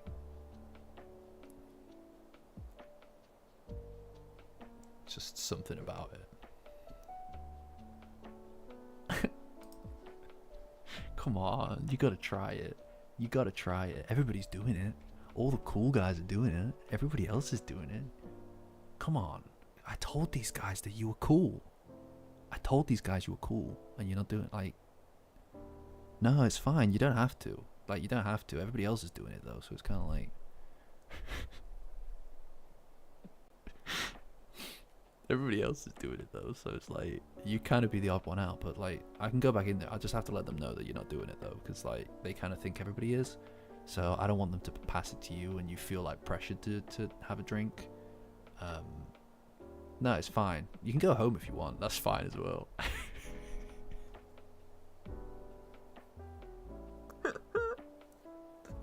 You can go home if you want. That is awful. That's terrible. I'd be so good at peer pressure, man. What am I doing? What am I doing with my life? I'd be so good at peer pressure. I'd be sick at it. I'd be the best at it. I'd be like, go on, do it. Do it. Come on. If you're not going to do it, then let me do it. Get out of the way and let me do it. That's what I'd say. That's what I'd do. Yeah. That's the one. That's the one, isn't it? Yeah. I'd be like, I'd make sure that you'd go first. And then if you didn't do it within a very small amount of time, before you could think about the ramifications of doing it, I'd be like, if you're not going to do it, get out of the way and let me do it. Because I will.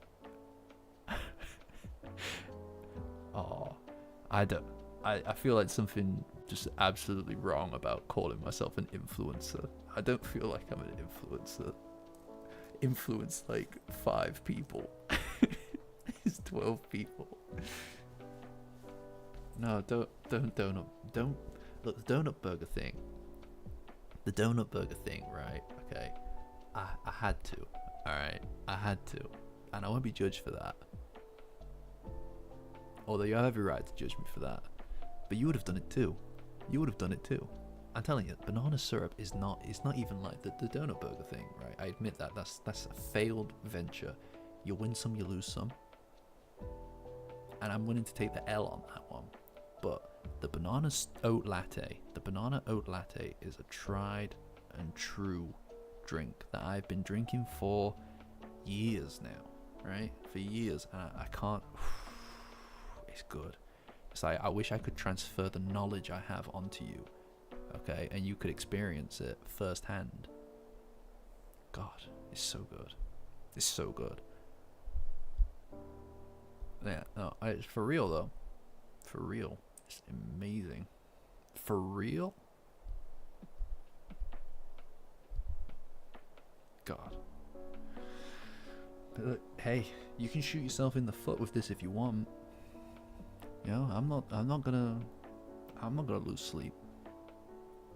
Excellent. Get some, Goddish. You've earned it. You've had a long day. You've just started it, but it's been a long day.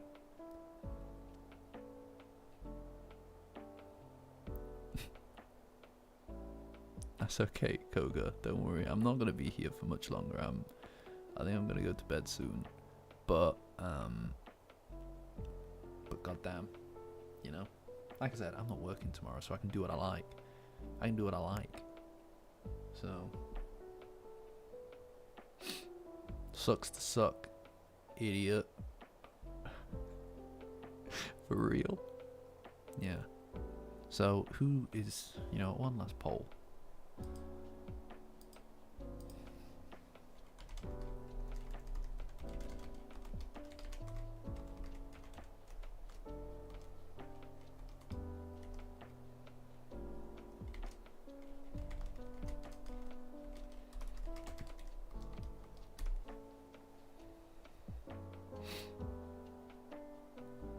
I'm polling. You can't stop me. Actually, you can't stop me. I can poll if I want to.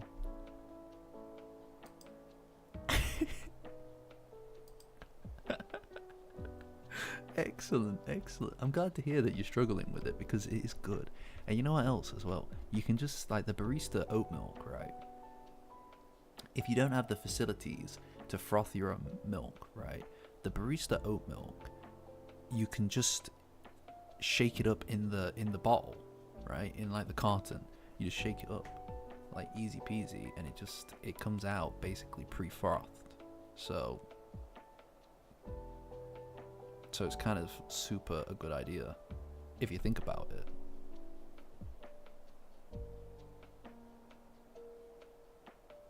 Yeah, see? Like, there you go. There you go. Trying new things, man. God is just trying new things. He doesn't care.